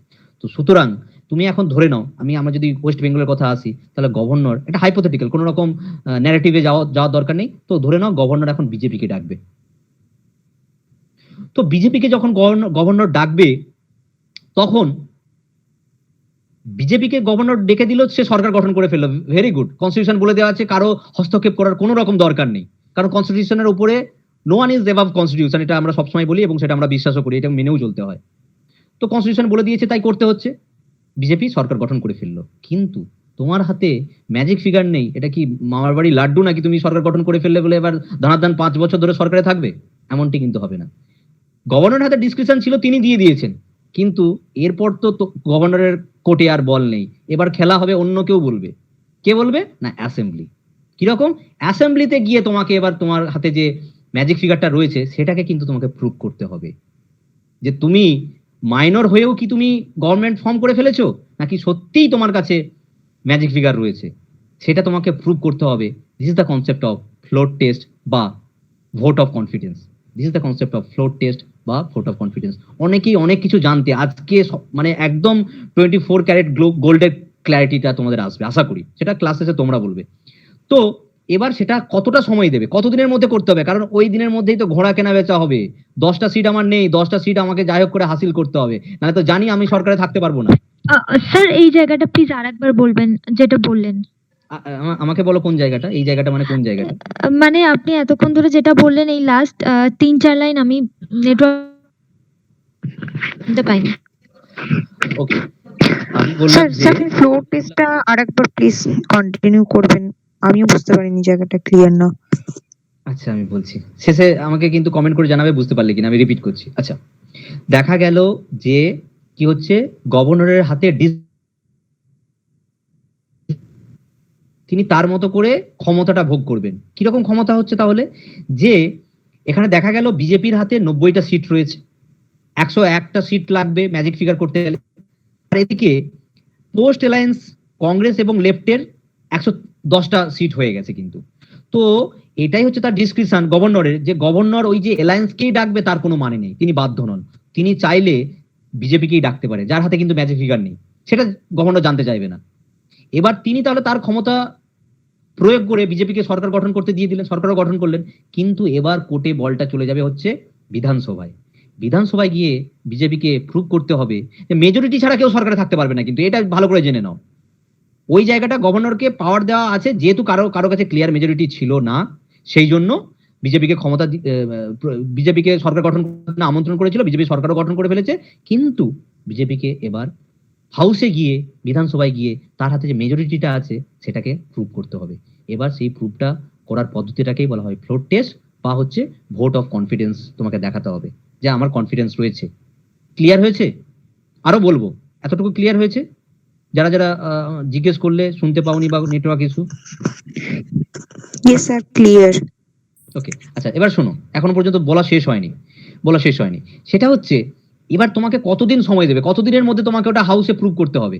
না, বলছে সর্বোচ্চ হচ্ছে 30 ডেজ, 1 মান্থ, 30 ডেজ, সর্বোচ্চ 30 দিন তোমাকে দেওয়া যেতে পারে। 30 দিন মানে 30 দিনই দেবে তার কোনো মানে নেই। তোমাকে 10 দিনও দিতে পারে, 5 দিনও দিতে পারে, 15 দিন, 20 দিন, 29 দিন, ম্যাক্সিমাম 30 দিন। তার মধ্যে, তার মানে আমি হাইপোথেটিক্যাল ধরে নিলাম, ওই বিজেপি সরকার গঠন করে ফেলেছে 90টা সিট নিয়ে, তাকে বললো তুমি 15 দিনের মধ্যে তুমি হাউসে গিয়ে তোমার কাছে যে মেজরিটি রয়েছে, তার মানে 101টা অ্যাটলিস্ট রয়েছে বিধায়ক, সেটা তোমাকে জানাতে হবে। তো এবার সে কি করবে, এইগুলোই কি হয়, ওই যে অ্যান্টি ডিফেকশন ল, ঘোড়া কেনা বেচা, হর্স ট্রেডিং। তার মানে আমাকে ঘোড়া কেনা বেচা করতে হবে, এমএলএ কেনা বেচা করতে হবে। ঠিক আছে, আমি যদি 10-15টা মোটামুটি ইয়ে বিধায়ক কেনা বেচার মধ্যে দিয়ে নিয়ে চলে আসি, তাহলেই তো হয়ে গেল। তাহলে তো আমার ফান্ডটা ক্লিয়ার হবে। Yes or no? ঘোড়া কেনা বেচা অনেকেই নাম শুনেছো, এবার খানিকটা কানেক্ট করতে পারছো। ঘোড়া কেনা বেচা এটা একটা ক্লাস হয় অ্যান্টি ডিফেকশন বলে। আমার কখনো যদি সুযোগ হয় তোমাদেরকে করাবো, খুব খুব ইন্টারেস্টিং, মানে আমার তো খুব প্রিয় টপিক। ঠিক আছে, তো এইটাই বিষয়টা ঘটে ওই টাইমটার মধ্যেই, ওই জিনিসটা ওরা করার চেষ্টা করে। এবার বিষয়টা তাহলে ফান্ডাটা ক্লিয়ার হলো, ম্যাজিক ফিগার না থাকলে কি হবে, বা কি বললাম যে কতদিন সময় দিতে পারে। এবার কনভেনশন কি বলছে তোমরা জানো। এবার ধরে নিলাম যে বিজেপি ওখানে কি হচ্ছে, ফ্লোর টেস্টে ফেল করে গেল, তার কাছে সত্যিই 101টা বিধায়ক নেই, মানে হচ্ছে ম্যাজিক ফিগার নেই। তাহলে স্বাভাবিকভাবেই তাকে সরকার থেকে সরে যেতে হবে। তাহলে আলটিমেটলি আবার কে সরকারে আসবে? তখন আইএনসি লেফট বলে, এবার আমাদেরকে সুযোগ দিন, আমাদের কাছে দেখুন ফিগার আছে, ম্যাজিক ফিগার রয়েছে। তো আলটিমেটলি কিন্তু আইএনসি লেফটই সরকার গঠন করবে। এবার এটা ছিল কনস্টিটিউশন, কিন্তু কনভেনশন কখনো কনস্টিটিউশন হতে পারে না। কিন্তু কনভেনশন যেটা প্রথাগতভাবে হয়ে আসে, সাধারণত প্রি অ্যালায়েন্স হোক আর পোস্ট অ্যালায়েন্স হোক, যাদের কাছে মেজরিটি থাকে, যদি সিঙ্গেল পার্টির কাছে মেজরিটি না থাকে, সাধারণত অ্যালায়েন্সের কাছে যদি মেজরিটি থাকে, সেটা প্রি হোক আর পোস্ট হোক, সাধারণত তাদেরকেই সরকার গঠন করতে দেওয়া হয়। এটা হচ্ছে কনভেনশন। That's it. ক্লিয়ার হয়েছে? কারো এবার প্রশ্ন থাকলে করো। কেমন লাগলো, মানে আই মিন পুরো জিনিসটা ক্লিয়ার হয়েছে? এই হচ্ছে ফান্ডা কনস্টিটিউশনের পরিপ্রেক্ষিতে সিএম এর যাবতীয় যা কিছু, সরকার গঠন করার যাবতীয় যা কিছু, যদি ক্লিয়ার মেজরিটি থাকে সেটা কিভাবে করবে। হ্যালো স্যার, বলছি ঘোড়া কেনা বেচা, এটার ইংলিশ টার্মটা আরেকবার বলবেন? অ্যান্টি না, টপিকটার নাম হচ্ছে অ্যান্টি ডিফেকশন ল। এটাতে এখন ঢোকার দরকার নেই। এমনি নরমালি ঘোড়া কেনা বেচা, এটা ইংরেজি টার্ম হচ্ছে হর্স ট্রেডিং, এগুলোতে ঢোকার দরকার নেই। আমি যদি কখনো অ্যান্টি ডিফেকশন ল পড়াই তখন সমস্ত কিছু বলে দেবো। ওকে, কানেকশনটা পেয়েছো তো? Yes sir. Okay, that's it, that's enough. Okay, আচ্ছা, আর কারো কিছু বিষয় জানার আছে? প্রশ্ন করো, কারো কিছু বিষয় জানার রয়েছে? আমার স্যার একটা প্রশ্ন আছে। হ্যাঁ, একজন। ওকে, শোলা যায় করো না। না না তুই আগে কর আমি পরে করছি। 30 ডেজ যে টাইমটা থাকতো আমাদের কাছে, তো ওর মাঝখানে একবার সরকার ফর্ম হয়ে গেল, মানে সব ট্রেডিং কমপ্লিট করে ফর্ম হলো, এন্ড তারপরে এদের মধ্যে কোনো প্রবলেম হলো যার জন্য এরা আবার সরকার ভেঙে এসে নিউ একটা রাইট, আমি প্রশ্ন পেয়ে গেছি। I got your point. Okay, I am giving the answer. বিষয়টা হচ্ছে, যদি দেখতে পাওয়া যাচ্ছে যে ওনাদের মধ্যে আবার এমএলএ নেই, তাহলে বিরোধীরা এগুলো ভালো করে বুঝতে পেরে যায় কিন্তু, কারণ বিরোধীরা এগুলো তো বোঝে, তারা তো জানে ন্যারেটিভটা কি চলছে। তো তারা কিন্তু আবার হাউসে আবেদন তুলবে যে এনাদের কাছে কিন্তু এখন মেজরিটি নেই, বিধানসভার যিনি স্পিকার তার কাছে আবেদন করবে, কারণ হাউসে হাইয়েস্ট পদ হচ্ছে স্পিকার। স্পিকারকে বলবে, এবার স্পিকার তখন আবার বলবে তাহলে ঠিক আছে টেস্ট করাও, তা আবার টেস্ট করাতে হতে পারে। ক্লিয়ার?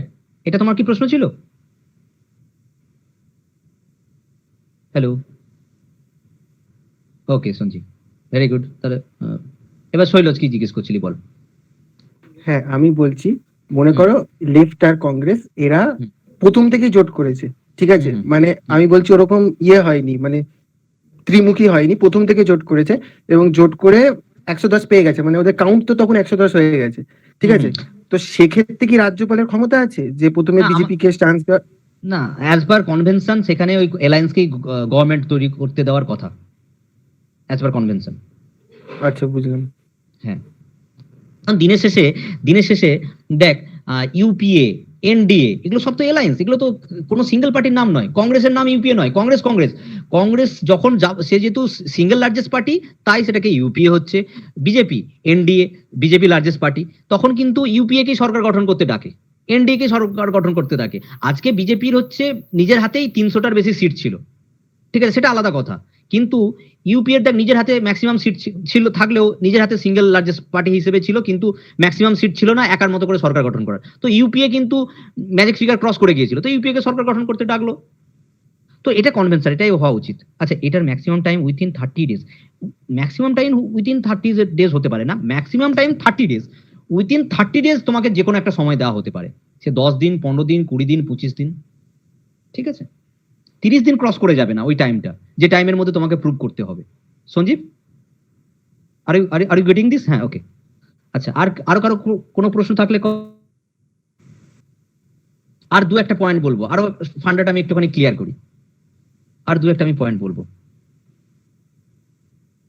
কারণ বারবার বলছি এগুলো কোনো বইয়েতে পাবে না, কিন্তু লক্ষ্মীকান্তে এই ডিটেলস গুলো পাবে না। আমি বারবার বলে ক্লাসের শুরুতেই বলেছি, তুমি যা কিছু আলোচনা হচ্ছে তো 20% পেতে পারো। ওকে, আচ্ছা, আর কারো যদি প্রশ্ন থাকে আমি নেক্সট অংশটুকু বলি, আরো ফার্দার, আরো ডিটেলস এর জায়গা একটু। কারো প্রশ্ন থাকলে করতে পারো, না হলে বলো, আমি প্রসিড করছি।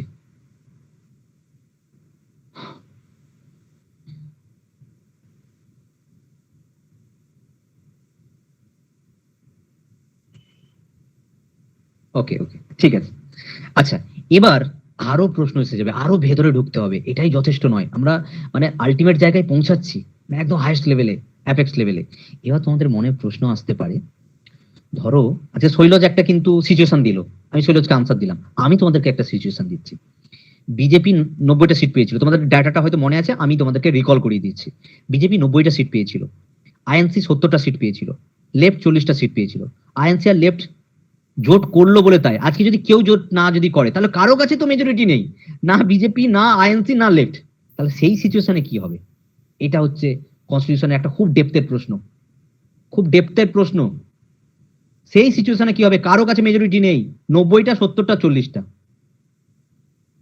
না, গভর্নর চুজ করলেও তো হচ্ছে না, বলছি তো গভর্নর চুজ করছে, কিন্তু কারো হাতে তো মেজরিটি নেই, তোমাকে তো মেজরিটিটা শো করতে হবে হাউসে গিয়ে।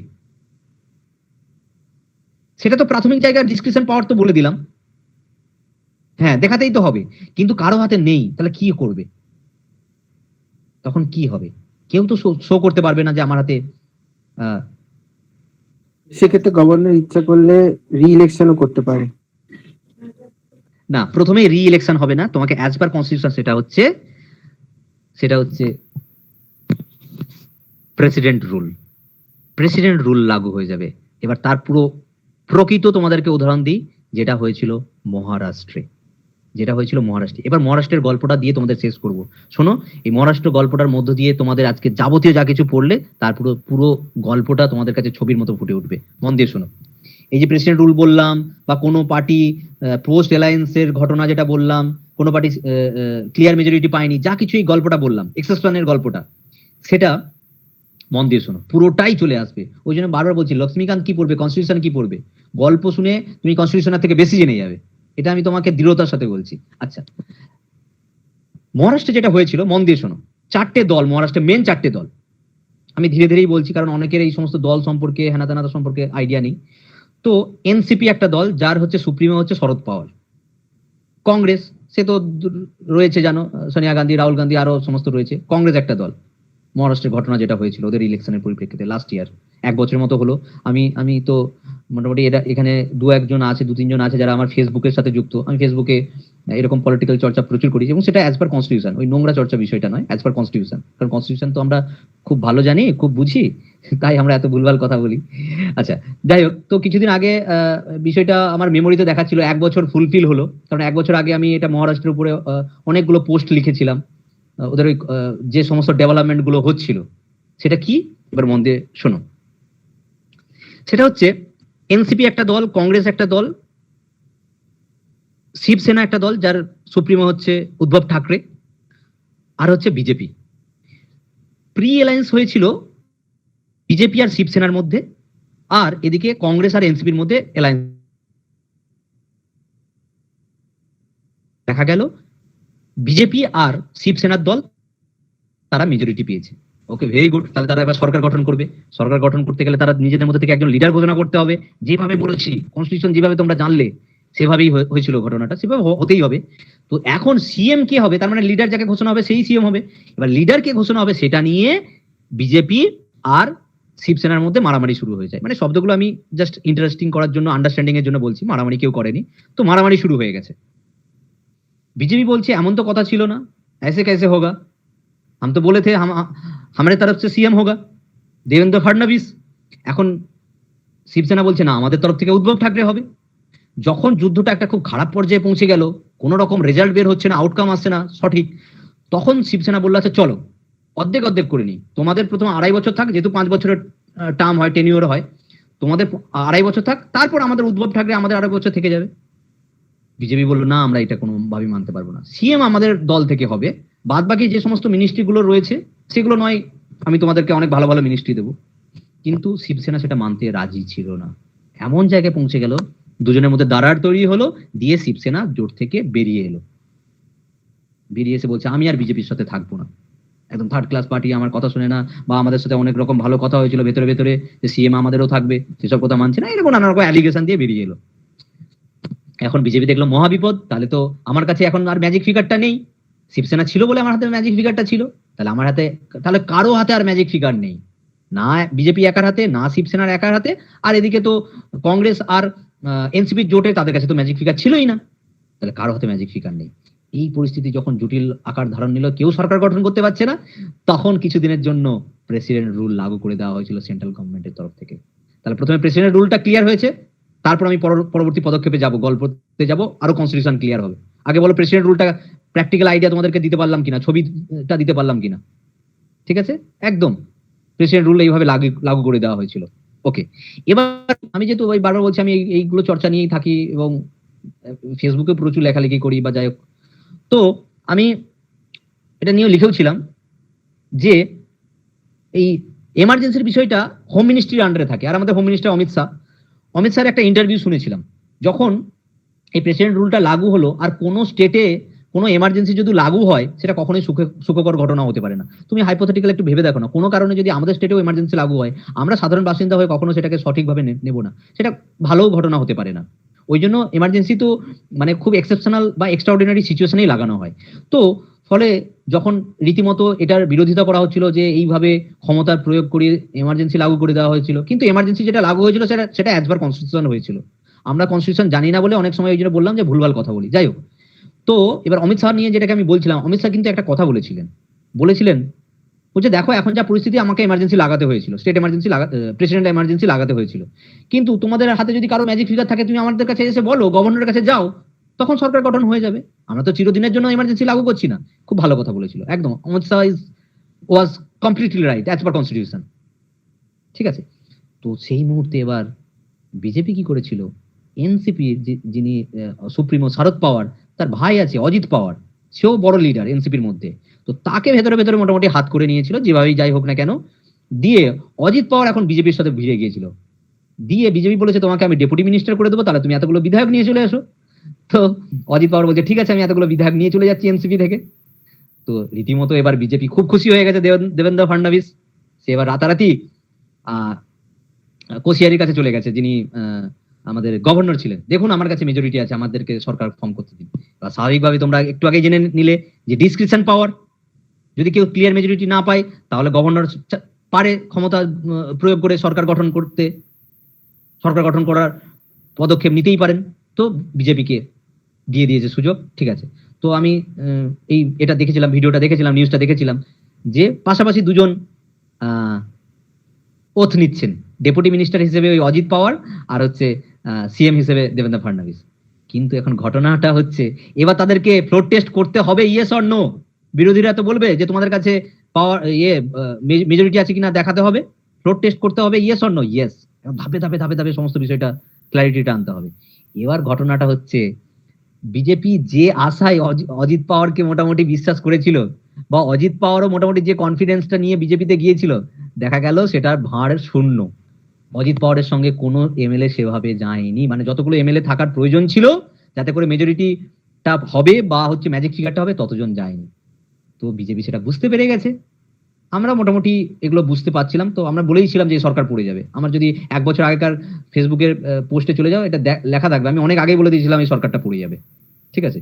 তো ফ্লোর টেস্ট করবে, তো ফ্লোর টেস্ট করাটা অনেকটা অপমানকর হবে, যে আমি সকলের সামনে অপমানিত হলাম যে দেখো আমার হাতে, আমি সরকার গঠন করেছি কিন্তু আমার হাতে ম্যাজিক ফিগার নেই। তো কি করেছিল বিজেপি, যে সরকার গঠন করেছিল তারা নিজেরাই আগে থেকেই সরকার থেকে রিজাইন দিয়ে দিয়েছিল, ফ্লোর টেস্টে আর যায়নি মান সম্মান বাঁচানোর জন্য। তো তারপর কি হলো, পরবর্তীকালে শিবসেনা যারা আলাদা হয়ে গেছিল তারা কি করলো, কংগ্রেস আর এনসিপির যে জোটটা ছিল তাদের সাথে চলে গেল, বললো দেখো আমি তোমাদের সাথে জোট করতে পারি, তাহলে আমরা সরকার গঠন করব, কিন্তু আমাদেরকে সিএমটা করতে দিতে হবে, কারণ ওটা নিয়ে তো প্রবলেম, নাহলে তো আমি বিজেপির সাথেও যেতে পারতাম, আমাদেরকে উদ্ধব ঠাকরেকে সিএম হতে দিতে হবে। তখন কংগ্রেস আর এনসিপি বললো আচ্ছা ঠিক আছে চলো তাই হোক, কারণ দেখো ওদের কাছে হচ্ছে বিজেপি হচ্ছে মেন অপোনেন্ট পার্টি, তো ফলে শিবসেনার সাথে জোটটা করে নিল। ওদিকে অজিত পাওয়ার আবার ফিরে এলো শিবসেনাতে, ওকে আবার ঢুকিয়ে নেওয়া হলো পার্টির মধ্যে, ব্যাস এইভাবে সরকারটা গঠন হয়েছিল। দেখো প্রত্যেকটা কনস্টিটিউশনকে আমি টাচ করে গেছি কিন্তু গল্পটার মধ্য দিয়ে, একদম মহারাষ্ট্রে যা ঘটেছিল পুরোটা কনস্টিটিউশন অ্যাজ পার কনস্টিটিউশন, প্রত্যেকটা ডেভেলপমেন্ট ক্লিয়ার হয়েছে, যা কিছু বিষয় হলো পুরো ক্লিয়ার হলো। স্যার স্যার বলছি, মানে এটা কোনো স্টেটে হলে পরে তখন রাষ্ট্রপতি শাসন আসে আর কি, প্রেসিডেন্ট রুল। দ্যাট মিন্স মানে ওয়েস্ট বেঙ্গলেও এটা হলে ওটাও প্রেসিডেন্টের রুলই আসবে, নট গভর্নর রুলস, রাইট? না এটা প্রেসিডেন্ট রুল হবে, গভর্নর রুল হবে না। ওকে ওকে, থ্যাংক ইউ স্যার। আমার একটা প্রশ্ন আছে বলা। আচ্ছা হ্যাঁ হ্যাঁ বল। হ্যাঁ বলছি যদি ধরো এরকম কেস হলো, ঠিক আছে, মহারাষ্ট্রের উদাহরণটা আমি বলছি, মানে মহারাষ্ট্রে ধরো ওরকম সিচুয়েশনটা হলো না, মানে সেক্ষেত্রে ধরো ওই লাস্টে যখন কংগ্রেস আর শিবসেনা জোট করলো, মনে করো ওরকম জোট হলো না, সেক্ষেত্রে এমার্জেন্সিটা কতদিন চলতে পারতো? এটা এটা বা এটা যদি হ্যাঁ হ্যাঁ বুঝতে পেরেছি, এটা বা যতটা যদি হয়। হ্যাঁ বল বল বল বল। হ্যাঁ বা যদি ধরো এমার্জেন্সিটা কতদিন, মানে কতদিন অব্দি চালাবে? এবার ধরো আমি বুঝতে পেরেছি এটা সাধারণত 6 মাস দেওয়া উচিত, সাধারণত অ্যাজ পার কনভেনশন 6 মাস দেওয়া উচিত, কারণ যে কোনো ধরনের রি ইলেকশন 6 মাসের মধ্যেই করাটা নিয়ম, 6 মাস দেওয়া উচিত আমার মতে। কারণ 6 মাস পর তার মানে রি ইলেকশন হবে? 6 মাস পর নয়, 6 মাসের মধ্যে, তার মানে সর্বোচ্চ তুমি 6 মাস পাচ্ছ হাতে, আচ্ছা 6 মাসের মধ্যে ইলেকশন করে নেওয়া উচিত। কারণ বারবার বলছি কোনোভাবে অ্যাসেম্বলিকে ফেলে রাখা উচিত নয়, ডেমোক্রেসিকে ফেলে রাখা উচিত নয়, কারণ president rule as per democracy হতে পারে না। আমাদের পার্লামেন্টারি গভর্নমেন্টটা কি বলছে, পার্লামেন্টারি গভর্নমেন্ট বলছে একটা ইলেকশন হবে, একটা সরকার গঠন হবে, আমাদের আমাদের আমাদের আমরা ভোট দেবো, দিয়ে আমাদের সরকার গঠন করব এবং সেই সরকার আমাদেরকে রুল করবে।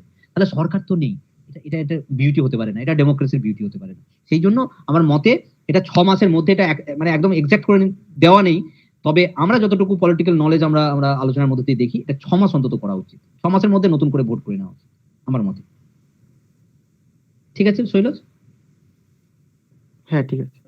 ওকে আচ্ছা রি-ইলেকশনেও যদি সেম রেজাল্ট আসে, এগুলো হাইপোথেটিক্যাল সৌভিক, এগুলো হাইপোথেটিক্যাল না, এগুলো দেখতে হবে তাহলে তখন আবার কি করা যায়, এগুলো হাইপোথেটিক্যাল, এইগুলো দিয়ে সিচুয়েশন দিয়ে বলা ঠিক না।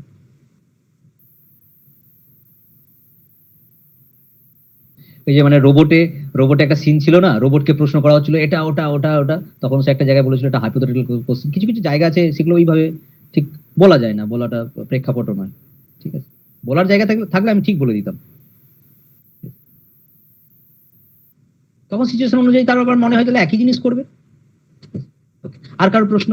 মানে আমি এটা দেখেছি, আমি অন্য ক্লাস নিলেও, আমি আরো তো ক্লাস নিই, অন্য ক্লাস নিলেও তার কাছে কোনো প্রশ্ন থাকে না, মানে যত ধরনের মানে হাইপোথেটিক্যাল কোশ্চেন নিজে নিজে তৈরি করে বানিয়ে প্রশ্ন করবে, দিনের শেষে আর প্রশ্ন থাকে না, কারণ সবটাই অ্যাটলিস্ট আমি বলে দেওয়ার চেষ্টা করি, ঠিক আছে। তো যাই হোক, ওকে, আর কারো কোনো প্রশ্ন থাকলে করতে পারো। আমি নাহলে আর একটা পয়েন্ট আমি বলে দেবো। স্যার হ্যাঁ বলছি যে আপনি যে পেজটা দেখালেন, হ্যাঁ হ্যাঁ। ওটা আমি নোট ডাউন করছিলাম, ওখানে আমার লাস্ট পয়েন্টটায় কিছু টার্মস আমি বুঝতে পারিনি, দুটো টার্মস, মানে ইভেন আমি সেটা নোট ডাউনও করতে পারিনি, একটু যদি একটু বলে দেন। প্রথম কথা হচ্ছে নোট ডাউন করতে হবে না, জাস্ট মিনিট, প্রথম কথা নোট ডাউন করতে হবে না, পেজে যেগুলো আছে সেগুলো নোট ডাউন করতে হবে না, আমি যেগুলো এক্সট্রা করে বলছি সেগুলো নোট ডাউন করে শেষ করতে পারবে না। যাই হোক, তো পেজে যেগুলো আছে সেই পেজটা তুমি পেয়ে যাবে, সবাই পেয়ে যাবে, এখানে ওই পেজটা আমি প্রোভাইড করে দেবো, আউটউইট থেকেই তোমরা পেয়ে যাবে। এটা গেল কথা। ফিফথটা একটুখানি বলে দিন তবুও, মানে আমি দুটো টার্ম বুঝতে পারছি না। আরেকবার বলো কোনটা? ফিফথটা মানে লাস্ট পয়েন্টটা অনলি। আচ্ছা দাঁড়াও, বলো তো কোন জায়গাটা। আচ্ছা এবার আমি পড়ে শোনাচ্ছি যে নোটসে কি রয়েছে, এক সেকেন্ড। তোমাদেরকে যেটা বলছিলাম, দেখো কনস্টিটিউশন তোমাদেরকে কি বলছে তোমরা কতটুকু জানলে। এবার বলো, when no party has a clear majority in the SLA, যেটা তোমরা একটু আগে দেখলে মহারাষ্ট্র উদাহরণ দিয়ে, the governor may exercise his personal discretion, ওই যে কাকে গভর্নমেন্ট ফর্ম করতে বলবে সেটা পার্সোনাল ডিসক্রিপশন। তো দেখো এই একটা সেন্টেন্স তাকে কত ভাবে জানলে। আচ্ছা নেক্সট, তারপর আর যা যা গল্প জেনেছো সেটাও কনস্টিটিউশন কিভাবে বলেছে দেখো। ওই জন্য বারবার বলছি কনস্টিটিউশন একটা এমন লেভেলে জানতে হবে যেখানে কনস্টিটিউশন বলার আগে তোমার বেশি করে ডিটেলস থাকবে, ডেপথ থাকবে। আচ্ছা শেষ লাইনটা কি বলছে দেখো, বলছে in such a situation governor usually অ্যাপয়েন্টস the leader of the largest party, দেখো সেটাই তো করেছে, বিজেপি কে ফর্ম করতে বলেছিল, বা অর কোয়ালিশন পার্টিস, দেখো বিজেপি কেও করতে পারে, কোয়ালিশন কেও করতে পারে। তাহলে আমি যেটা বলেছিলাম যে কোয়ালিশনকেই করতে হবে তার কোনো বাধ্যবাধকতা নেই, সেটা প্রুফ হলো ইয়েস অর নো।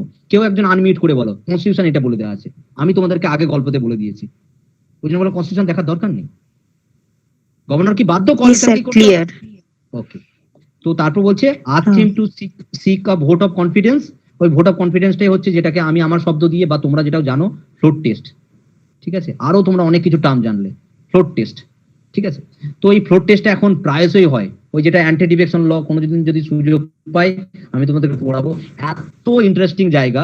আর যদি পলিটি জানতে চাও, কনস্টিটিউশন জানতে চাও, তাহলে এই টপিকটা অ্যান্টি ডিফেকশন ল যে টপিকটা রয়েছে, এটা সব থেকে বর্তমানে আমরা আমাদের পলিটিক্সে দেখতে পাই, এত ঘোড়া কেনা বেচা, এত ফ্লোর টেস্ট বর্তমানে হয়। কিছুদিন আগে মধ্যপ্রদেশে হলো, তার আগে কর্ণাটকে হলো, প্রায়শই সমস্ত জায়গাতেই হয়।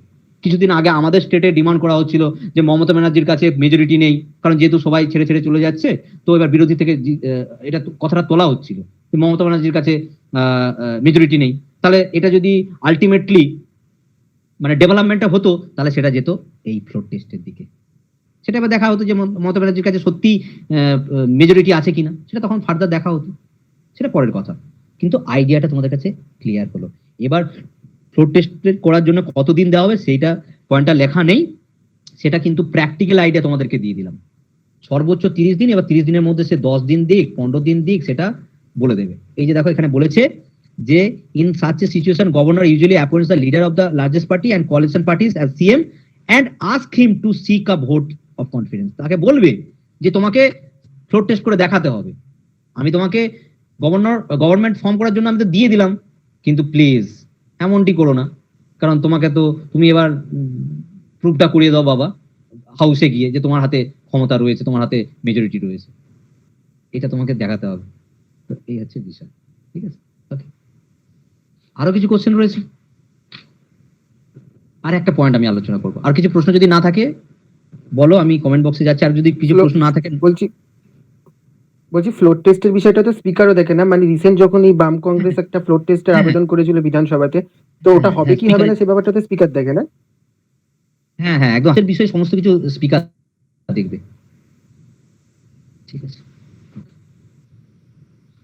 আচ্ছা এবার কারো যদি প্রশ্ন না থাকে না বলে দাও, আমি আর একটা ইন্টারেস্টিং পয়েন্ট নিয়ে আমি আলোচনা করে দেবো, ওটাই লাস্ট পয়েন্ট হবে, কারণ বলতে মানে শুরু করলে শেষ হবে না, এত ইন্টারেস্টিং জায়গা রয়েছে। ঠিক আছে, এবং তোমাদেরও জানতে জানতে এত ভালো লাগবে। আর যারা যদি পলিটিক্সকে যদি ভালোবাসো একান্ত, আমরা যদি কোনো কিছু যদি না ভালোবাসি তার সম্বন্ধে বা তাকে নিয়ে আমাদের কোনো রকম জানার আগ্রহ তৈরি হবে না, রাইট? একজন একটা খুব ভালো মানুষ রয়েছে আমার সামনে, তো তাকে আমার কোনো রকম তার প্রতি আমার ইন্টারেস্টই নেই, সে যদি বক বক করে যায় তাহলে আমার কোনো কিছু শুনতে ইচ্ছে করবে না, বরং বিরক্তি তৈরি হবে। ওকে, আচ্ছা তাহলে আর একটা ইন্টারেস্টিং জায়গা নিয়ে বলি। অনেকেই তোমরা যারা রয়েছো মির্জাপুর 2 দেখেছো, ফেমাস ওয়েব সিরিজ। ঠিক আছে, কনস্টিটিউশন এইভাবে পড়তে হয়। আমার কনস্টিটিউশন পড়ার বিষয়টা হচ্ছে পলিটিক্যাল চর্চা আর এই বিভিন্ন মুভি টুভি যেগুলো পলিটিক্যাল মুভি রয়েছে বা ওয়েব সিরিজ রয়েছে সেই জায়গাগুলো। তো পলিটিক্যাল কিছু ওয়েব সিরিজ বা মুভি আছে যেগুলো যদি ভালো করে দেখো তাহলেও কিন্তু অনেক কনস্টিটিউশন বুঝতে পারবে। তো এবার আমি তোমাদেরকে একটা আমি প্রেক্ষাপট দিতে চাইছি, সিচুয়েশন দিতে চাইছি, যেই সিচুয়েশনটার মধ্য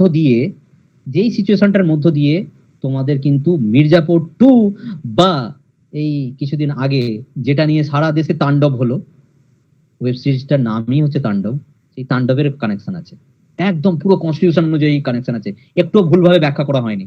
কারণ অনেক মুভিতে অনেক কিছু দেখানো হয় ভুলভাবে দেখানো হয়, কিন্তু তাণ্ডবে যেভাবে দেখিয়েছে পলিটিক্সের যে কানেকশনটা কনস্টিটিউশন অনুযায়ী দেখিয়েছে, মির্জাপুর 2তেও দেখিয়েছে। ঠিক আছে, আচ্ছা তো কনস্টিটিউশনের জায়গাটা বলবো, আমরা অন্য জায়গায় যাব না, ফাউল ল্যাঙ্গুয়েজ বা কি সমস্ত এক্সট্রা কারিকুলার সেই সব জায়গাতে আমাদের কোনো প্রাসঙ্গিকতা নেই যাওয়ার কথা। আমরা শুধু কনস্টিটিউশনের জায়গাটা টাচ করবো মির্জাপুর 2 থেকে আর তাণ্ডব থেকে। আচ্ছা তোমাকে আমি সিচুয়েশনটা দিচ্ছি, তারপর মির্জাপুর 2 আর তাণ্ডবের ঘটনা দিয়ে তোমাদেরকে বোঝাবো। সিচুয়েশনটা এটা, কনস্টিটিউশন তোমাকে বলছে পরের পয়েন্টে কি হচ্ছে, বলছে যে হোয়েন সিএম, সিচুয়েশনটা শোনো, হোয়েন সিএম, তোমরা উত্তরটা দেবে আমি তোমাদেরকে বোঝাবো, আগে উত্তরটা দাও, তোমরা কি জানো তোমরা নিজেরা আগে যাচাই করো। When CM in office dies suddenly, আমি তোমাদেরকে সিচুয়েশন দিচ্ছি, হ্যাঁ। হোয়েন সিএম ইন অফিস মানে তার টেনিউরে রয়েছে, তার চেয়ারে রয়েছে, dies suddenly, then what happen, what would be happened, বলো। যদি সিএম তার চেয়ারে থাকাকালীনই যদি মারা যায়, নতুন যারা আছে তারা বলো, শৈলজ তুই জানবি, হয়তো তুই এখানে পার্টিসিপেট করিস না এই উত্তরটাতে, বাকিরা বলো what would be happened. Party meeting বলে এটা কোনো আনসার হয় না, ভালো করে আরো ক্লিয়ার করে বলার চেষ্টা করো, একটু অফিসিয়াল ভাবে মানে আনসারটা দেওয়ার চেষ্টা করো। স্নিগ্ধ তুমি যেটা পার্টি মিটিং বলে ওটাকে আরেকটু অন্যভাবে বলার চেষ্টা করো, দেখো যদি বলতে পারো তাহলে হয়তো আনসারটা তোমার কারেক্টও হয়ে যেতে পারে। যদি সিএম অফিসে থাকাকালীন তার টেনিউরে থাকাকালীন যদি মারা যায়, দেন হোয়াট উড বি হ্যাপেন, মানে পার্টির আবার সবাই মিলে একটা মিটিং করে। আচ্ছা মিনিস্ট্রি মেজরিটি সঞ্জয় এটা কি বলো, যাই হোক বিধায়করা মিলে আবার ঠিক করবে লিডার, হ্যাঁ acting CM, anyone can be chosen for CM.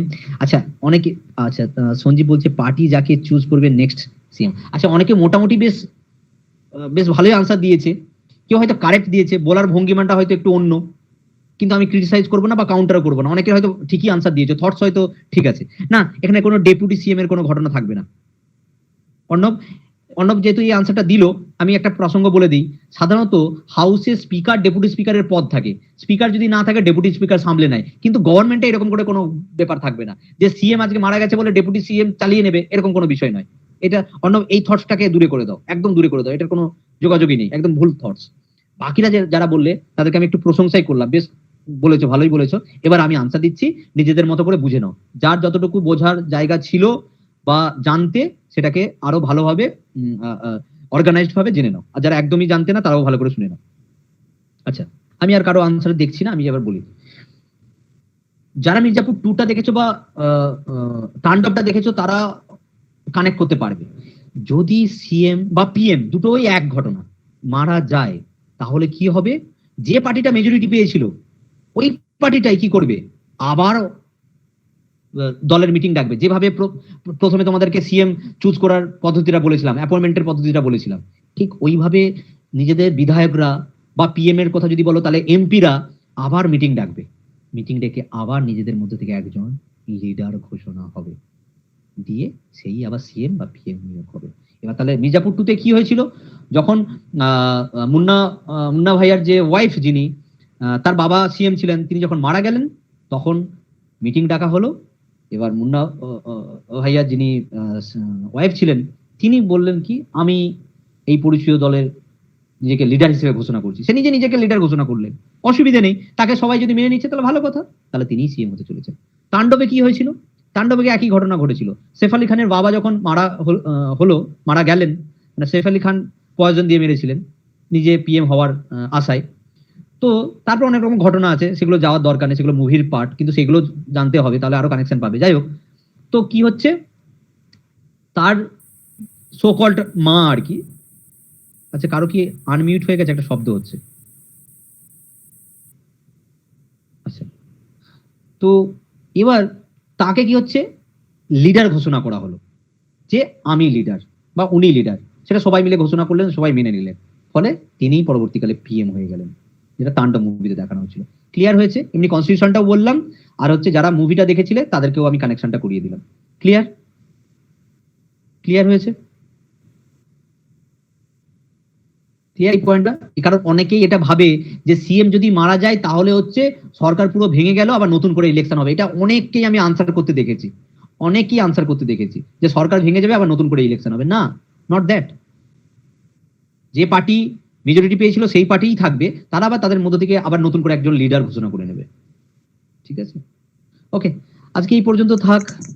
কারো যদি কোনো প্রশ্ন থাকে? হ্যালো স্যার, হ্যাঁ স্যার বলছি যদি সিএম মারা যায়, সাপোজ সিএম 2.5 বছর মানে কোন সিটে থাকার পরে মারা গেল, তো যে আসবে নেক্সট টাইম সে কি নেক্সট 2.5 বছরের জন্য হবে নাকি এগেন 5 ইয়ার্স এর জন্য হবে? না না, 2.5 বছর, 2.5 বছর যখনই মারা যাক তখন থেকে আবার মানে 5 বছরের হিসেবটাই আমি করে নেবো। ঠিক আছে, মানে না হলে আবার যদি 5 বছর হয় এভাবে হতে পারে না, কারণ ভোট তো 5 বছর অন্তর অন্তর হবে। সুতরাং Okay, sir. তোমার কথা অনুযায়ী Thank you, sir. 2.5 বছরই থাকবে, মানে 5 বছর হতে গিয়ে যতটা সময় থাকবে সেই ততটা সময়ের জন্যই তাকে থাকতে হবে। Yes, sir. বাকি- Okay, thank you, sir. আচ্ছা, স্নিগ্ধ জিজ্ঞেস করছে ডেপুটি সিএম বা পিএম কখন অ্যাক্টিভ হয়? অ্যাক্টিভ হয় মানে কি, এটা বুঝতে পারছি না। অ্যাক্টিভ হয় মানে কিটা কি, মানে অ্যাক্টিভ হয় মানে এটা কি? What you saying Snigdha? Will you please clear ইট?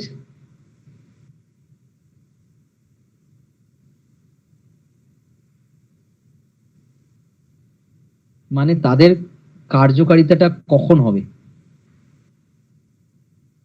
কার্যকারিতাটা কখন হবে, ডেপুটি সিএম বা ডেপুটি পিএম কখন অ্যাক্টিভ হয়? ও আচ্ছা আচ্ছা আচ্ছা, এবার বুঝতে পেরেছি। আচ্ছা, এবার তোমাদেরকে বলি। আচ্ছা, এটাও আর এমন একটা জায়গা থেকে প্রশ্ন করছে, এটা হচ্ছে কি বলবো, এক্সট্রা কনস্টিটিউশনাল জায়গা থেকে প্রশ্ন করছে। ঠিক আছে, আমি বলে দিচ্ছি, এটাও কিন্তু পিএসসি অনেকবার প্রশ্নটা করে, ডেপুটি সিএম নিয়ে করে না, কিন্তু ডেপুটি পিএম নিয়ে করে। আচ্ছা, আমি বলে দিচ্ছি, whether it is deputy CM, whether it is deputy PM, ভালো করে জেনে নাও, পিএসসির খুব পছন্দের কোশ্চেন কিন্তু। থ্যাংক ইউ স্নিগ্ধ, কোশ্চেনটা আমার বুঝতে দেরি হলো, কারণ এটাই হচ্ছে সমস্যা অনলাইনে। আমি ওই জন্য ম্যাক্সিমাম আমি বলি, আমি অন্যদের যখন ক্লাস নিই আমি প্রেফার করি আনমিউট করে বলার, কারণ ভাষাতে যেটা মানে আই মিন আনমিউট করলে বললে যেটা বোঝা যায়, কিন্তু সেটা ওই শব্দ দিয়ে বোঝা যায় না। যাই হোক, আমি বুঝতে পেরেছি।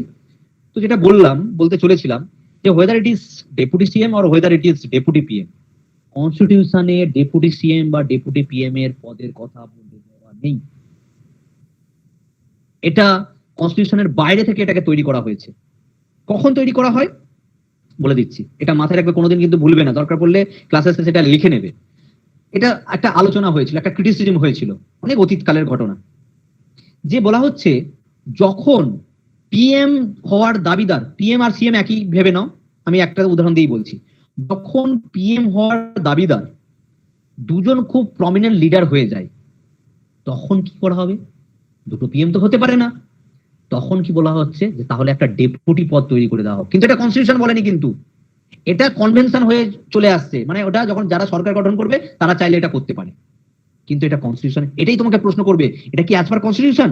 আনসার হবে নো। কনস্টিটিউশনে ডেপুটি পদের কোনো জায়গা নেই, whether it is deputy CM, whether it is deputy PM. এটা কনভেনশন অনুসারে চলে আসছে। আর কনভেনশনটা কখন তৈরি হলো তার প্রেক্ষাপটটাও বলে দিলাম, এরকম ঘটনা ঘটেছিল। তো একটা উদাহরণ যেমন বলি, যখন অটল বিহারী বাজপেয়ীর গভর্নমেন্ট ফর্ম হচ্ছিল তখন দেখা গেল আরো একজন প্রমিনেন্ট লিডার আছে, তিনি কে না আদবানি জি, তোমরা জানবে, তাই আমি একটু মানে কাছাকাছি উদাহরণটা আমি দিলাম। তো দেখা যাচ্ছে দুজন প্রমিনেন্ট লিডার, তাহলে কাকে করা যাবে? তাহলে এটা যখন একটা সমস্যা তৈরি হচ্ছে তখন বলা ঠিক আছে চলো বাজপেয়ী জি পিএম হয়ে যাক। আচ্ছা, আবার একটা শব্দ হচ্ছে, বাজপেয়ী জি পিএম হয়ে যাক এবং ডেপুটি পিএম হয়ে যাক আদবানি। তো ডেপুটি পিএম আদবানি ছিলেন লাস্ট পর্যন্ত। তো এইটা হচ্ছে, এবার কি হচ্ছে, সোজা কথা বলতে ডেপুটির জায়গাটা খুব একটা বেশি নয়, ওই পিএম যা কাজ করবে ডেপুটি পিএম তার সাথে সহযোগী ভাবে থাকবে, আলাদা করে আর কোনো বিষয় নেই। ঠিক আছে, পিএম সরলে ডেপুটি পিএম গিয়ে সেই পদে বসে যাবে এমন কোনো যথারীতি নিয়ম নেই, এমন কোনো প্রথাগত নিয়ম নেই। তুমি যদি ডেপুটি পিএম তুমি যদি পিএম হিসেবে বসতে চাও তাহলে কিন্তু নিয়ম তোমাকে ওটাই ফলো করতে হবে, আবার তোমাদের পরিষদীয় দলের মিটিং ডাকতে হবে, তোমাকেই যদি দলের লিডার ঘোষণা করা হয় তাহলে তুমি পিএম বসে গেলে, না হলে পিএম সরে গেল তুমি মানে লাভ দিয়ে জাম দিয়ে বাহ ভেরি গুড, তো পিএম সরে যাওয়া মানে আমি পিএম হয়ে গেলাম, এমন কোনো নির্ধারিত নিয়ম নেই। ক্লিয়ার হয়েছে স্নিগ্ধ? বাকিদের জন্য কিন্তু এটা পিএসসি এর একটা কোশ্চেন, অনেকবার করেছে এটা। ঠিক আছে, আজ এতটুকুই থাক, অনেক বিষয় নিয়ে আলোচনা হয়ে গেল, কিন্তু এটা মেন জায়গা নিয়ে আলোচনা হলো, আরো পার্সপেক্টিভ রয়েছে, তাই তোমরা যতটুকু পারবে যে কোশ্চেনটা থাকবে অ্যাপে তোমরা আনসার করার চেষ্টা করবে, কিন্তু সমস্ত আনসার না পারলে নিজেকে দায়ী করবে না, কারণ এটা তোমরা পড়াশোনা করনি বলে তাই আনসারটা করতে পারছো না, এটা ভাববে। তাহলে ওটা তোমাদের কি বলবো, তোমরা ক্যাপাবেল নও এমন কিছু ভাববে না, কিন্তু তাহলে ডিমোটিভেটেড হয়ে যাবে। ওই অংশটুকু যদি আমি পড়াতাম তাহলে ওই সমস্ত আনসারগুলো তোমরা দিতে পারতে। ঠিক আছে, তাহলে এখন আমার তাহলে 2-2.5 ঘন্টা লেগে যাবে। তোমাকে যদি পুরো এন্টায়ার পুরো আরো সিএম এর সাথে সাথে কি বলবো কাউন্সিল অফ মিনিস্টার সমস্ত কিছু যদি পড়াই আমার আরো 2 ঘন্টা 2.5 ঘন্টা সময় লাগবে। ঠিক আছে, নাহলে এই যে 1.5 ঘন্টা ক্লাস হলো, এই 1.5 ঘন্টাতে কিন্তু পুরোটাই বোঝানো হতো, সেটা প্রিলিমস এর মতো হতো। এটা যেটা পড়লে এটা একদম ইউপিএসসি লেভেলের মতো পড়ানো। সৌভিক এখন ডেপুটি সিএম বিহারে রয়েছে, রাইট, রয়েছে, যখন যে চাইবে করতে পারে। আজকে যদি ভোটে জিতে, আমি ধরে নাও বিজেপি ভোটে জিতলো, এখন দুজন দাবিদার হয়ে গেল, যে 3 জন দাবিদার হয়ে গেল সিএম এর, দিলীপ ঘোষ, শুভেন্দু অধিকারী, মুকুল রয়, 3 জন দাবিদার হয়ে গেল। তখন কি বলা হলো, তখন তো এবার মারামারি লেগে যাবে। তখন এবার সেন্ট্রাল পার্টি, ওদের মধ্যে অল ইন্ডিয়া পার্টি, বিশ্বের লার্জেস্ট পার্টি বলা হয়, ঠিক আছে, তো বলা হয় মানে এটা সত্যিও কথা। তো এবার সেন্ট্রাল থেকে হস্তক্ষেপ করে বলা হলো, আরে যাই হোক দিলীপ বাবুর হাত ধরেই পার্টিটা এত উপরে উঠেছে, দিলীপ বাবুকে সিএম করে দিই। ঠিক আছে, তো দিলীপ বাবুকে সিএম করে দেওয়া হলো। এবার শুভেন্দু অধিকারীকে বললো, আচ্ছা ঠিক আছে তুমি এত অসন্তুষ্ট হও না, তোমাকে আমি ডেপুটি সিএম করে দিচ্ছি। আর মুকুল রায়কে বলছে, ঠিক আছে তুমি তো এই ডেপুটি ফেপুটি নিয়ে দরকার নেই, তুমি তো অ্যাকচুয়ালি আরো বড় মাপের লিডার, তুমি চলে আসো আমাদের সেন্ট্রাল গভর্নমেন্টে, তোমাকে জায়গা দিয়ে দেবো। তো এরকম ভাবে করা হতে পারে, হাইপোথেটিক্যাল মানে এটাই শুধু হাইপোথেটিক্যাল ভেবে নিও না, বাস্তবিকও হতে পারে। অ্যাকচুয়াল জায়গাটা বলে দিলাম আর কি। ঠিক আছে, ওকে, দ্যাটস ইট, ভালো থেকো।